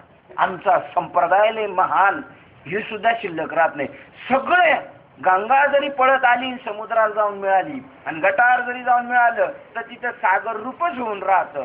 अशा बोधावर आपण जावं असं मनोमन ज्ञानेश्वर महाराजांची इच्छा आहे. तो दृष्टिकोन जर आपल्याला कळाला नाही विश्वरूपाचा, तर आपण म्हणून हे काय नुसतं चाललंय, ही तोंड ती तोंड ती. अरे, जी तुमच्या अवतीभोवतीची सगळी तोंड आहेत ना, ती त्याचीच आहे. पण त्याच्यामध्ये सुद्धा विकारलेलं जगत मी नाही. म्हणजे तुम्ही म्हणाल तोंडालाच म्हणाल ब्रह्म, तर तसं नाही. ते तोंड ज्याच्या सत्तेने जी जीभ चालते ती सत्ता मी आहे. ज्या सत्तेने डोळे पाहतात ती सत्ता मी आहे. त्याच्यामध्ये सुद्धा थोडस त्याच्यातलं ते तुम्हाला सांगते वेगळं निघायचं.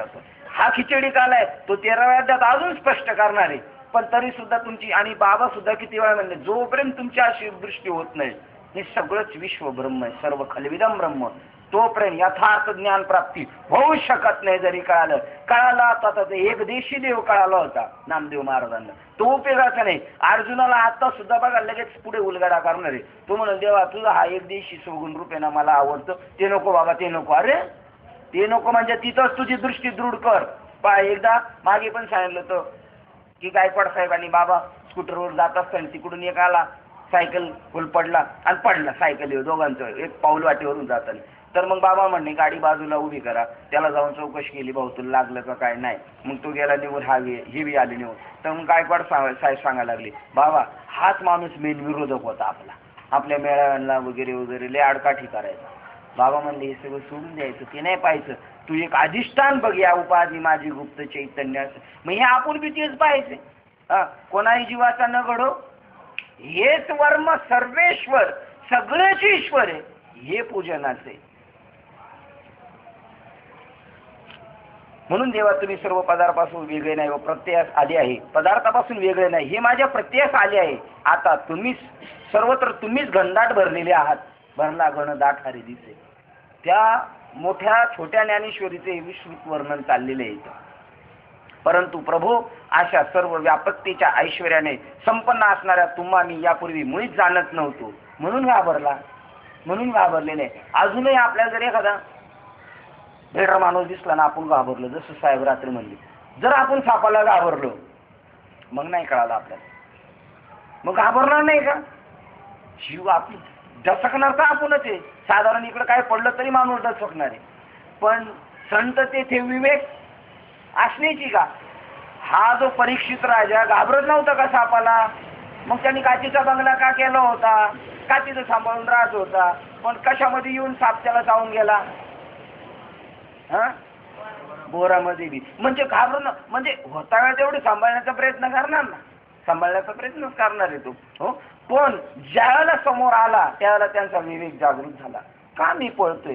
आणि मी कितीही पळालो तर जर माझा मृत्यू आला असेल तर मला सोडू शकत नाही. आणि आता मी जे घाबरत होतो की माझा नाश होणार आहे, तर माझा आता नाश नाही होणार, माझ्या शरीराचा नाश होणार आहे.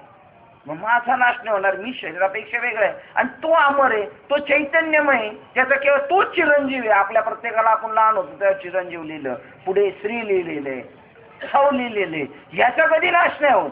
ते मी आहे आणि ते जोपर्यंत दृढ नाही होत तोपर्यंत. आणि स्वाभाविक थोडासा तर तो माणूस मागे होणारच आहे, पण तिथं संत तेथे विवेक, म्हणजे तिथं त्याला त्याची जाणीव होणार. सर्व व्यापकतेच्या ऐश्वर्याचे संपन्न हे प्रभू, अशा सर्व व्यापकतेच्या ऐश्वर्याने संपन्न असणाऱ्या तुम्हास मी यापूर्वी जाणत नव्हतो, म्हणून आम्ही सोयरेपणाच्या संबंधाने नाते लक्षात घेऊन तुमच्याशी आजपर्यंत वागलो. अरे रे, माझ्या हातून हा फार मोठा प्रमाद घडला. कसा तो दृष्टांतपूर्वक सांगतो. मी अमृताचा उपयोग सडा संवर्जनाकडे साठी केला व कामधेनू देऊन तिच्या मोबदल्यात एक लहानसे शिंगरू घेतले. परिसाचा डोंगरच मिळाला होता, पण तो फोडून त्याचा गडगा रचला, किंवा त्याची आम्ही घरच्या भिंतीच्या पायात भर घातली. तसेच कल्पतरू तोडून त्याचे शेतात संरक्षण म्हणून कुंपण केले. तसे तुम्ही आणि तुमचा वापर आम्ही कशासाठी केलाय? आत्ताच्या या घडीला सुद्धा तर रथ हाकायला तुमचा उपयोग करून घेतलेला आहे. चिंतामणीची खाण लागली, पण त्या दगड समजून गोफणीने मारून ओढाळ गुरे हाकू लागलो त्याच्यामुळं, त्या दगडामुळे. त्याप्रमाणे तुमचे सान्निध्य लाभले असूनही अतिस्नेहामुळे आपणास मित्र समजून ते व्यर्थ घालवले. लांब कशाला? हे आजचेच उघड उदाहरण पहा की हे युद्ध केवढे क्षुल्लक. आता हे विश्वरूप पाहिलं, त्याच्या पुढे हे काय? तरी सुद्धा आम्ही तुम्हाला काय केले? ड्रायव्हर केले. लांब कशाला? हे आजचेच उघड उदाहरण पहा की हे युद्ध केवढे क्षुल्लक व काय किमतीचे आहे. पण मूर्तिमंत परब्रह्म जे तुम्ही, त्या तुम्हाला मी युद्धात आपले सारथी केले आहे. ही कृपा सागरा, दुष्ट अशा कौरवांच्या घरी तुम्हाला शिष्टाई म्हणजे तडजोड करण्याकरता आम्ही धाडले. याप्रमाणे हे जगदीश्वरा, आम्ही आपल्या सामान्य व्यवहारार्थ आपणास विकून खर्ची घातले. असे करणे उचित आहे का? तर नाही. तुम्ही योग्याचे समाधी सुख असून मी मूर्ख कसा की म्या तुम्हाला अशा यथार्थपणे जाणले नाही. उलट तुमच्या तोंडावर तुम्हास वर्मी लागेल अशी भाषणे सुद्धा मी बोलत होतो. तुम्ही विश्वाचे अनादी मूळ आहात. ते तुम्ही ज्या सभेत बसत होता तेथे तुम्ही आमचे नातेवाईक या संबंधाने मी तुमच्याशी विनोदाने बोलत होतो. कदाचित तुमच्या घरी आलो तर तुमच्या बरोबरीने मान घेत होतो, आणि तो तुम्ही न दिला तर त्यात काही कमी पडेल तर अति सलगीमुळे आम्ही आपल्यावर रुसूनही जात होतो. हे शारंगपाणी तुम्ही माझे पाय धरून समजूत करीत असा, याप्रमाणे या हव्या त्या प्रकारचे आम्ही तुमचा उपमर्द होईल अशा अनेक गोष्टी केल्या. शहाणपणाच्या घमेंडीवर आम्ही तुमच्या पुढे पाठ करून देखील बसलो आहोत. तर हे श्रीकृष्णा, अशी ही आमची योग्यता आहे काय? परंतु महाराज आम्ही चुकलो. देवा, तुमच्याबरोबर दांडपट्टा वगैरे खेळही खेळलो, आखाड्यात आपल्याशी कुस्ती केली व सोंगट्या खेळताना तुमचा तिरस्कार करून बोललो व तुमची अशी हादगाई वर येऊन भांडलो सुद्धा. जी उत्तम वस्तू असेल ती अगोदर आम्हाला द्या म्हणून प्रत्यक्ष मागत होतो. सर्वज्ञ असे जे तुम्ही, त्या तुम्हालाही युक्तीच्या शहाणपणाच्या गोष्टी सांगत होतो. याप्रमाणे तुमचे आम्ही काय लागत आहो असे मी आपणास म्हटले. हा अपराध असा आहे की जो त्रिभुवनातही मावणार नाही. परंतु देवा, तुमच्याच पायाची शपथ वाहून सांगतो की हे अपराध अज्ञानामुळे, आपले महत्व न ओळखल्यामुळे आमच्या हातून घडले.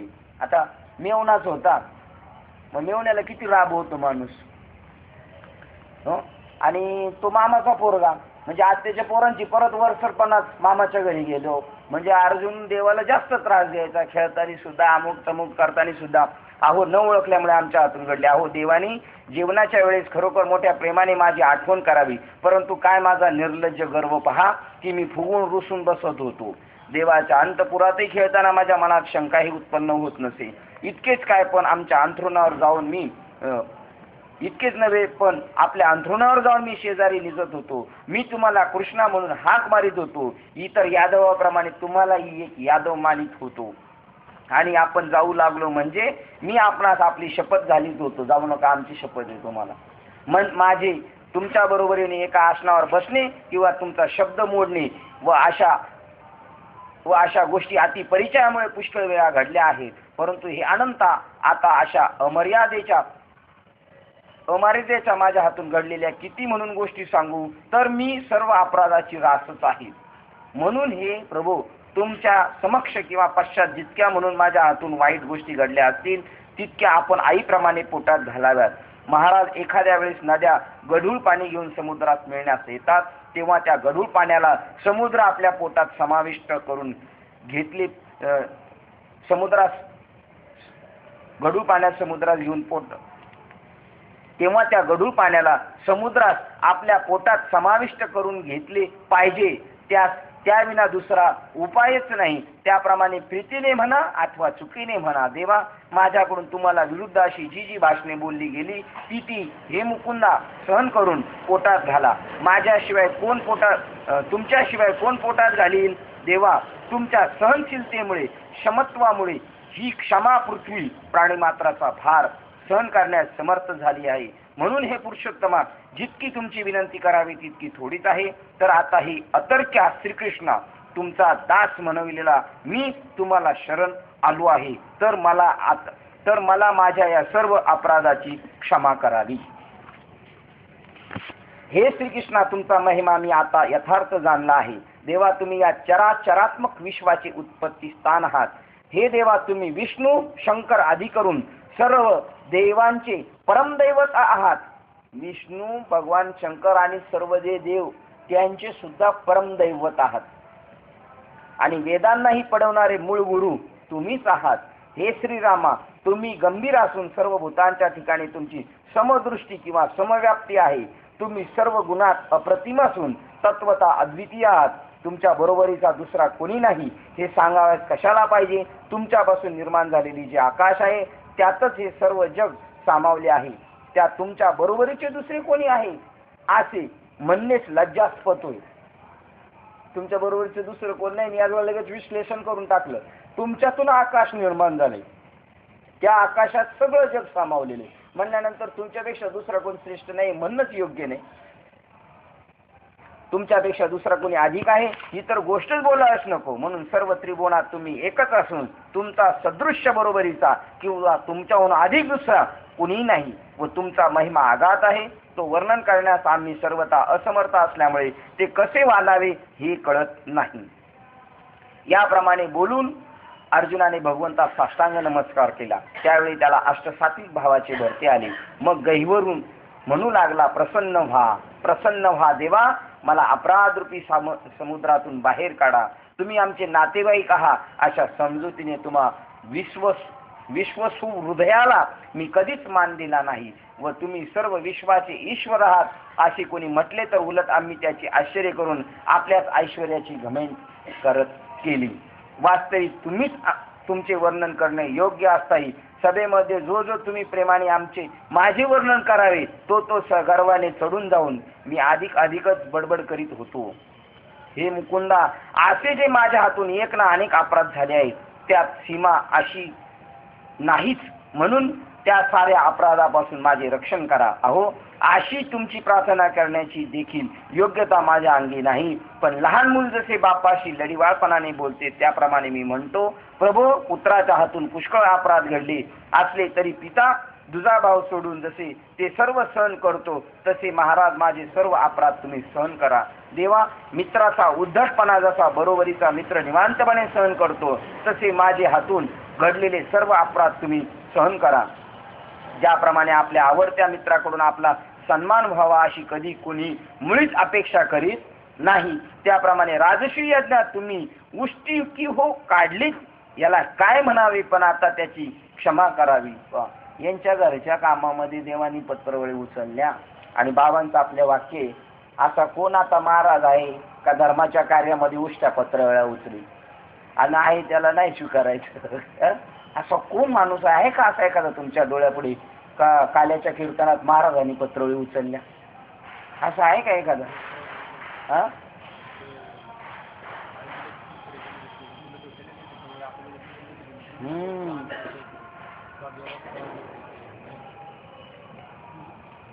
भगवे वस्त्र घातलेल्या भंडाऱ्या डोंगरावर आम्हाला एकदा भेटलं होतं. तिथं भोसले बाबांचं चिंतन सोहळा चालू होता आणि तिथे भारती नावाच्या कोणत्या स्वामीनी होत्या. त्या तिथं वयोवृद्ध आमच्यापेक्षा, आणि आम्ही सगळे लोक जेवून झालं ते म्हणले, नाही नाही तुम्ही नाही पात्र उचलायची, पात्र आम्ही उचलायची. 7 दिवस चिंतन सोहळ्यात.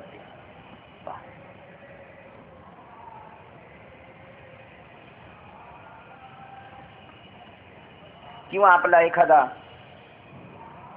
एखादा जिवलग स्नेही भेटल्यावर आपण जितकी संकटे मागे अनुभवलेली असतील तितकी त्याला सांगण्यास कधीही काही संकोच वाटत नाही. अथवा जिने आपले तन मन इत्यादी सर्वस्व मनोभावाने आपल्या पतीस अर्पण केले आहे अशा पतिव्रता स्त्रीची व पतीची भेट झाल्यावर जशी तिच्या मनातील गोष्ट पतीला सांगितल्याशिवाय तिच्या जने राहवत नाही, त्याप्रमाणे प्रभू माझे अपराध क्षमा करण्याबद्दल मी तुम्हाला विनंती केली. परंतु मला काही आणखी एक गोष्ट विचारायची वाटत आहे. कारण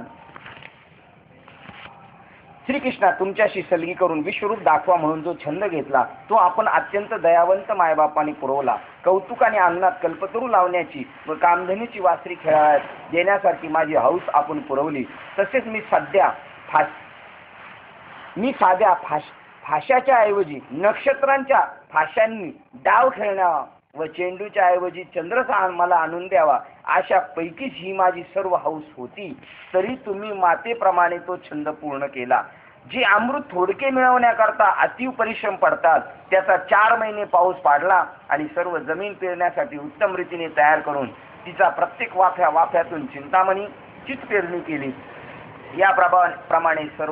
याप्रमाणे प्रभू सर्व गोष्टी मला दिल्या व माझे पुष्कळ लाड पूर्ण करून मला कृत्य केलेस आणि जे तुम्ही मला प्रत्यक्ष दाखवले त्या विश्वरूपाची गोष्ट शंकर ब्रह्मदेव यांनी कानांनी देखील ऐकलेली नाही. बापरे, एवढं आपल्याला भेटले.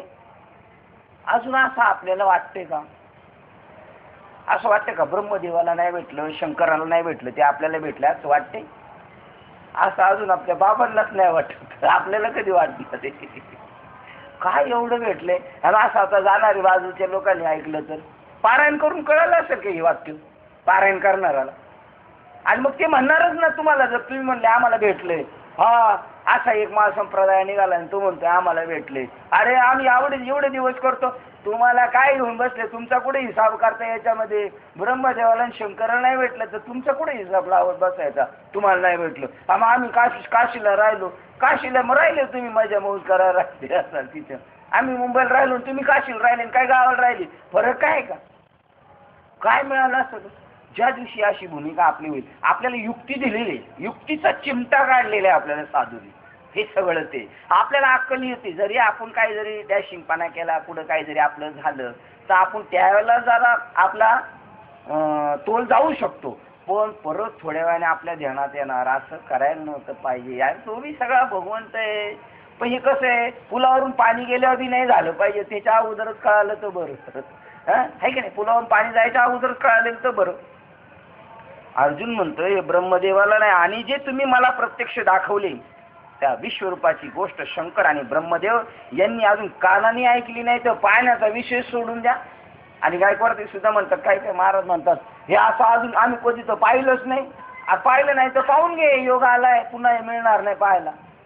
ज्याला आपल्या साधक अवस्थेमध्ये जर आपले अष्टसात्विक भाव झालेले जर एखाद्याने पाहिले त्रयस्थ माणसाने, तरी सुद्धा समजायचं त्याच्या भाग्याचा उदय झाला म्हणून. त्याला ती गोष्ट शंकराला एंट्री नव्हती. ज्याला राजक्रीडा चालत होती तेव्हा, राजक्रीडा म्हणजे नुसत्या दांड्यावर दांड्या मारायच्या नाही, ब्रह्म आणि शिव ती दोन दांडी त्यांचं ऐक्य, त्याच्यातून ब्रह्मानंद निर्माण होतो. तो नाद, त्या अनुभव, त्याच्यामध्ये ते दंग झाले होते. खेळाचा रंगला हो, खेळणारा दंगला का. पावर त्याच्यामध्ये शंकराला एंट्री नाही आतमध्ये म्हणले, ते तुम्हाला नाही, तो गोपी भाव निर्माण झाला पाहिजे. त्यावेळेला ती गोष्ट ज्याला अष्टसात्विक भाव पाहायला भेटेल त्याचं सुद्धा समजायचं उद्धाराची प्रक्रिया सुरू. माझा अनुभव सांगतो. मी पहिल्यांदा गेलो, आवटे बाबा त्यांच्या बरोबर म्हणले चला आळंदीला यायचं का, म्हटलं चला, 100 रुपयात आळंदी चला म्हटलं. मग गेलो तर बाबांचं कीर्तन अनुग्रह घ्यायच्या अगोदर प्रवचन झालं आपल्या ज्ञानेश्वर महाराजांच्या सभा मंडपामध्ये समाधीच्या पुढे, आणि तिथून झाल्यानंतर म्हणले संध्याकाळी आपल्या आश्रमावर कीर्तन संत चरणरज लागत असत. त्याच्यामध्ये तर मला तर काही कीर्तनच कळलं नाही, कारण प्रमाण. आणि त्याच्यानंतर ते शंकर गायकर आहेत, त्याची सगळे कीर्तन ऐकायला बसल्यानंतर एकाने सांगितलं, बाबा ही केस तुमच्याकडे आणून दिली म्हणे, हिचं बघा जरा. म्हणजे एक माणूस साधक चिंतनाला आणलं म्हणजे तुम्ही याच्याकडे बघा जरा. मग ते बाकीचे सगळे बसले, बाबांचं कीर्तन चालू, आणि एक जण असा त्याच्या कानाजवळ करतोय चिंतनाला बसला, आणि तो लागला असं. मी म्हणले हे काय झालं, आवटे बाबा म्हणले हे काय झालं. ती म्हणले हे तर व्हायला पाहिजे. म्हणले व्हायला पाहिजे म्हणजे बाकीचं नाही पुढं होत. म्हणले व्हायला पाहिजे. म्हणलं ते स्वयंभू होतं का करून घ्यावं लागतं असं चुटकी वाजवून अभंग म्हणून. ते म्हणले स्वयंभू झालं पाहिजे. ते चुटकी वाजून नाही यांनी करायला पाहिजे, पण हे करतात म्हणले ते स्वयंभू झालं पाहिजे, कारण ते स्वयंभूवांचा या 4 देहाच्या विटेवर उभा असणार तो ऑटोमॅटिक प्रगट होणार आहे. ते असं चुटक्या वाजून बिजून काय ते करायचं ना, ते ऑटोमॅटिक होणार. मी म्हणलं होणं गरजेचं आहे. म्हणले हा. तिथून आल्यानंतर मग मला या गोष्टीचं थोडा उलगडा, आणि मग मी म्हणलं घेऊ वा अनुग्रह. तरी मी म्हणायचं नाही, गोले बाबा कोण अनुग्रह घ्यायचा नाही तर मग भगवानगडचे घरचे आता भगवान घडले त्या शास्त्री कुणा अनुग्रह घ्यायचा. मला असं वाटायचं लय लांबून आलेलं बाबा असेल त्याच्याकडून घ्यायचं. आणि गुलेबाबांचं तर प्रसिद्ध होतं, ते काही पैसे घेत नाही. हो, एकादशीच्या अगोदर आदल्या दिवशी दशमीला बोलत नाही रामकृष्ण हरी सोडून, एक टाइमच जेवतात. एकादशीला निराहारी, रामकृष्ण हरी सोडून बोलते नाही. द्वादशीला बी एकदाच जेवतात. मी म्हणलं मग असंच करायचं आपण. पण ते काय माझं परम भाग्य सुटलं बरं का त्यातून. जर गुतलं असतं तर हॅट मग तर ऐकलं नसतं. काय भाग्य बाबा, म्हणजे नुसती अवस्था करून घेत होता हे पाहिलं तरी तिथपर्यंत ते भाग्य समजायचं. त्या गोष्टी एरवी मिळूच शकत नाही ना.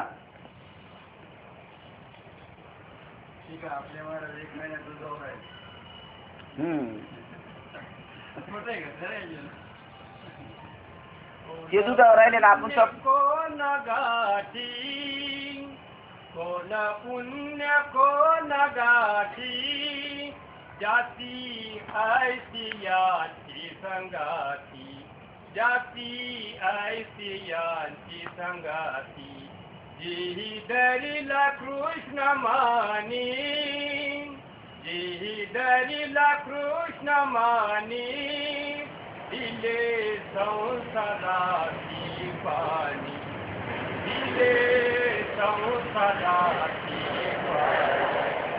काय प्रमाणांतर करून आणि किती एक रूप पूर्ण जीव भाव त्याच्यात ओततात ते.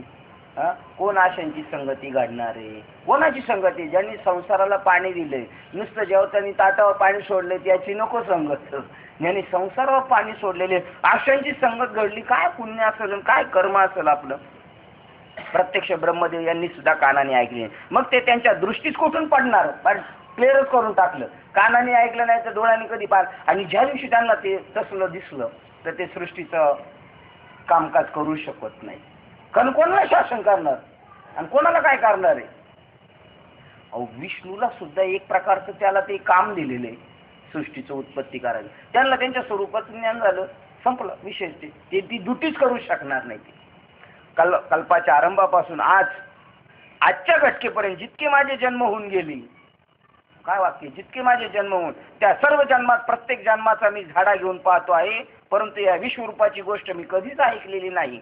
ऐकली आहे किंवा पाहिले आहे असे आढळण्यात येत नाही. अहो, या विश्वरूपाच्या नुसत्या अंगणात देखील बुद्धी व वृत्तीचे ज्ञान पोहोचत नाही. हे असं बाहेरून कळणार नाही, तर्काने कळणार नाही, बुद्धीने कळणार नाही. ते झाल्याशिवाय कळू शकत नाही व अंतःकरणाने तर त्याची केवळ कल्पनाही करता येत नाही. अशा स्थितीत ते विश्वरूप डोळ्यांनी पाहावयास मिळाले, याबद्दल गोष्ट बोलायस नको. किंबहुना असे पूर्वी कधी कोणी ऐकले नाही व पाहिले नाही. या जेवढ्या आरत्या चालल्यात ना, त्याच्यात सुद्धा सांगितलंय विश्वरूपाचं, कशाने विश्वरूप तुम्हाला कळेल म्हणून. ज्ञानेश्वर महाराजांच्या आरतीमध्ये प्रगट गुह्य बोले विश्व ब्रह्मची केली. ही गुह्य साधूने प्रगट केलं, बोलूनही प्रगट केलं आणि वास्तव्यात दाखवला तो चित्रपट. बापरे, ही झटका आपल्याला मिळालेला नाही म्हणण्याची सोयच नाही. अशा स्थितीत ते विश्वरूप डोळ्याने पाहास मिळाले, याबद्दल गोष्ट बोलायस नको. किंबहुना असे पूर्वी कधी कोणी ऐकलेले किंवा पाहिलेले सुद्धा नाही. त्यामुळे किती तुम्ही म्हणाल ना, त्या महाराजांनी पाहिले का, त्या महाराजांनी, या महाराजांनी फक्त याच्यातलं पोथीतलं सांगितलेलं आहे, वाईट केलेलं नाही.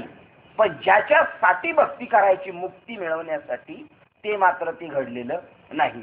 असे पूर्वी कधी कोणी ऐकलेले नाही आणि पाहिलेले सुद्धा नाही. देवा, हे तुमचे विश्वरूप तुम्ही मला प्रत्यक्ष डोळ्याने दाखवले, माझे मन आनंदित झाले. परंतु आता अशी एक मनात इच्छा उत्पन्न झाली की तुमच्याशी गोष्ट कराव्यात व तुमच्या स्नेह सान्निध्याचा उपभोग घ्यावा व तुम्हाला आलिंगन द्यावे. तेव्हा हे सर्वही अशा स्थितीत करू म्हटले तर तुमच्या अनंत मुखापैकी कोणत्या एका तोंडाशी बोलावे व कोणाला आलिंगन द्यावे, कारण तुमच्या व या विश्वरूपाला पार असा नाही. म्हणून वाऱ्याबरोबर धावणे जुळणार नाही. अगर गगनाला आलिंगन देणे हेही घडावायचे नाही. तसेच समुद्रात जलक्रीडा कशी करता येईल, याकरता देवा या विश्वरूपाविषयी माझ्या मनात भय उत्पन्न झाले आहे. म्हणून हे पुरे झाले. प्रकट केलेले विश्वरूप आटपून घ्या, एवढाच माझा हट्ट पुरवावा. हे पहा, या चराचराचे सहज कौतुकाने हिंडून अवलोकन करावे. त्यानंतर जसे घरीच विसाव्यासाठी सुखाने राहावे, त्याप्रमाणे तुमचे चतुर्भुज रूपच आमच्या विश्रांतीचे स्थान होईल. आम्ही सर्व योगाचा अभ्यास केला तरी त्या योगाने पाहावयास मिळणार ते हेच. आणि सर्व शास्त्राचा जरी विचारपूर्वक अभ्यास केला तरी मुख्य शास्त्र सिद्धांत तो हाच की आम्ही सर्व यज्ञ केले तरी त्याचे फळ म्हणजे हेच रूप पाहणे हे होय.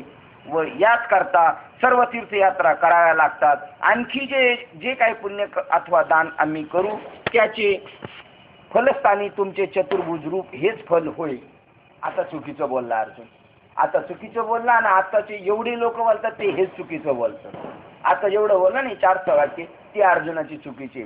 याप्रमाणे त्या चतुर्भुज रूपाची जीवास आवड उत्पन्न होऊन ते पाहण्याकरता माझ्या चित्तात लगबग उडाली आहे. तर ही माझी तळमळीची अडचण आपण लवकर दूर करा. अहो, दुसऱ्याच्या मनातील सर्व गोष्टी जाणणाऱ्या जगत निवासा परमपूज्य देवादिदेवा मला प्रसन्न व्हावी. अर्जुनाची एवढीच वाक्य चुकली. कोणती वाक्य चुकली तेवढी सांगतो पुन्हा, म्हणजे आपल्या लक्षात येईल.